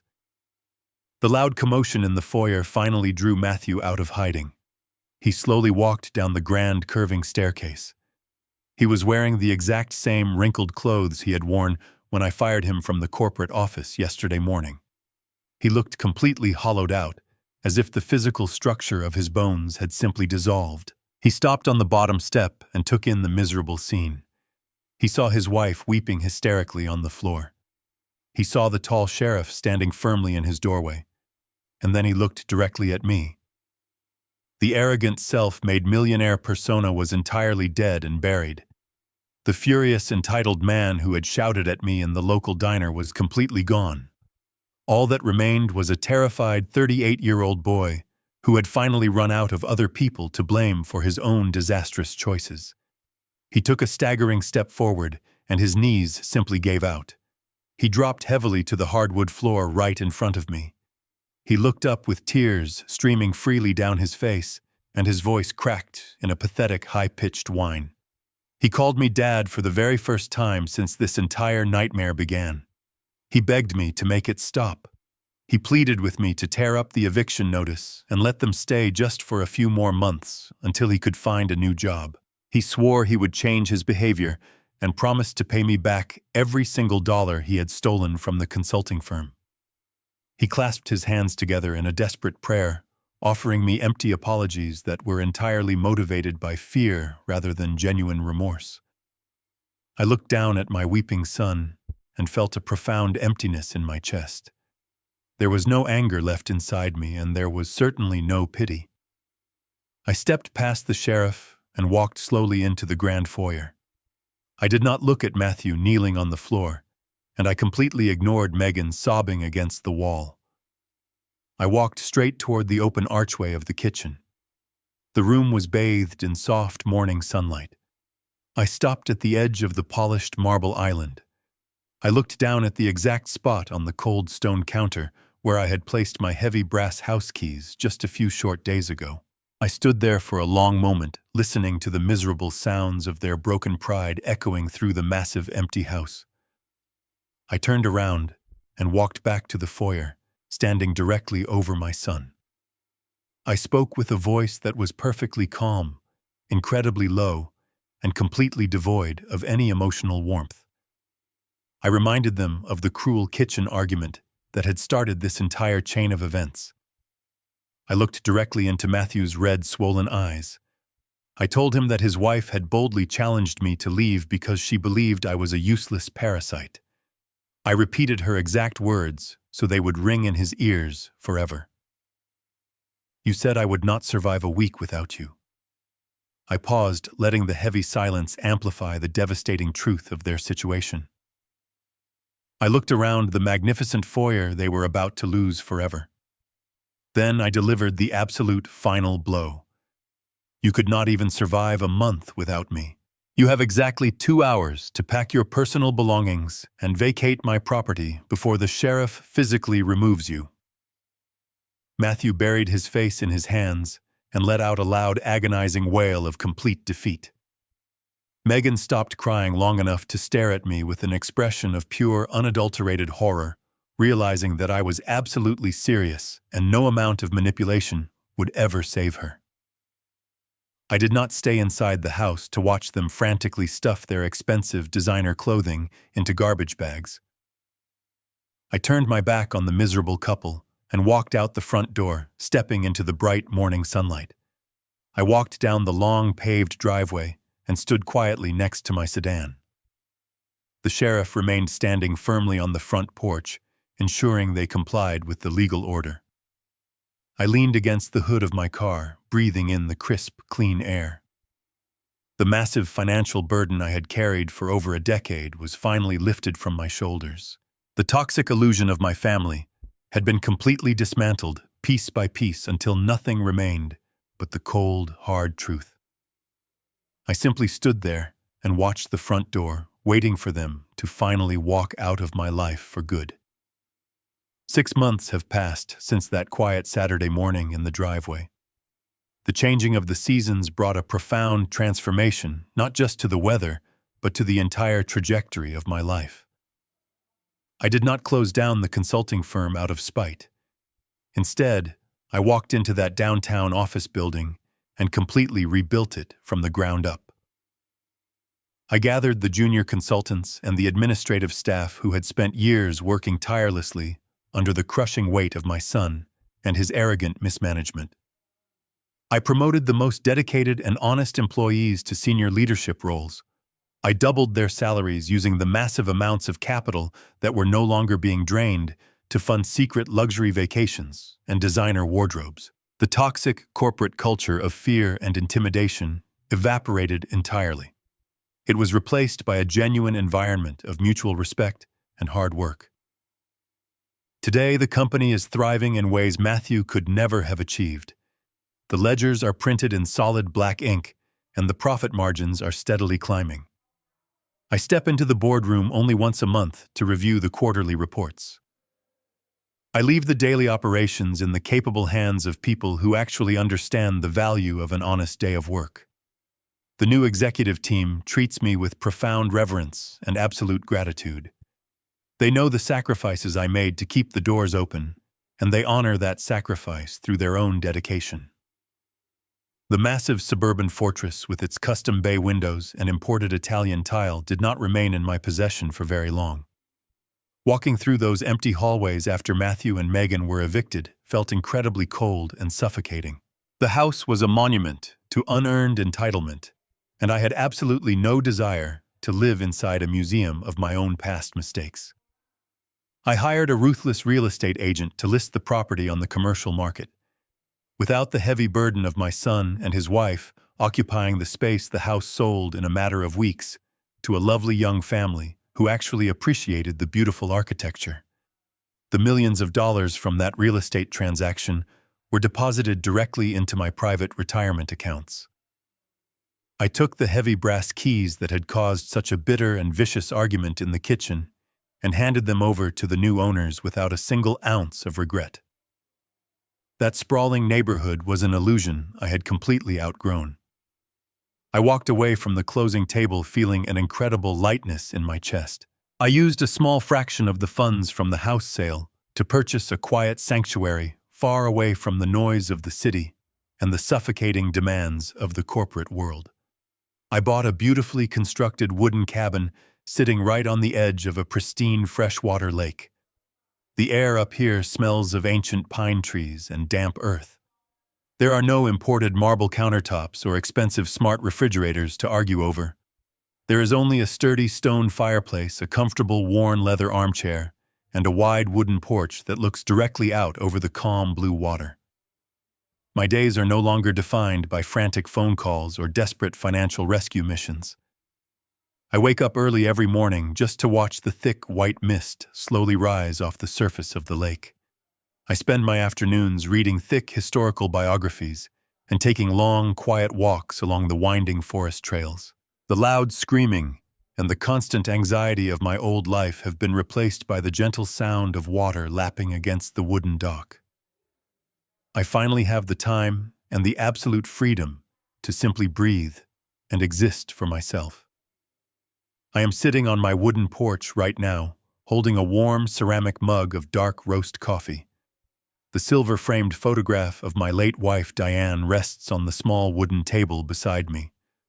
I look at her beautiful face and I know with absolute certainty that she would understand the difficult choices I had to make. I did not break my promise to take care of the boy.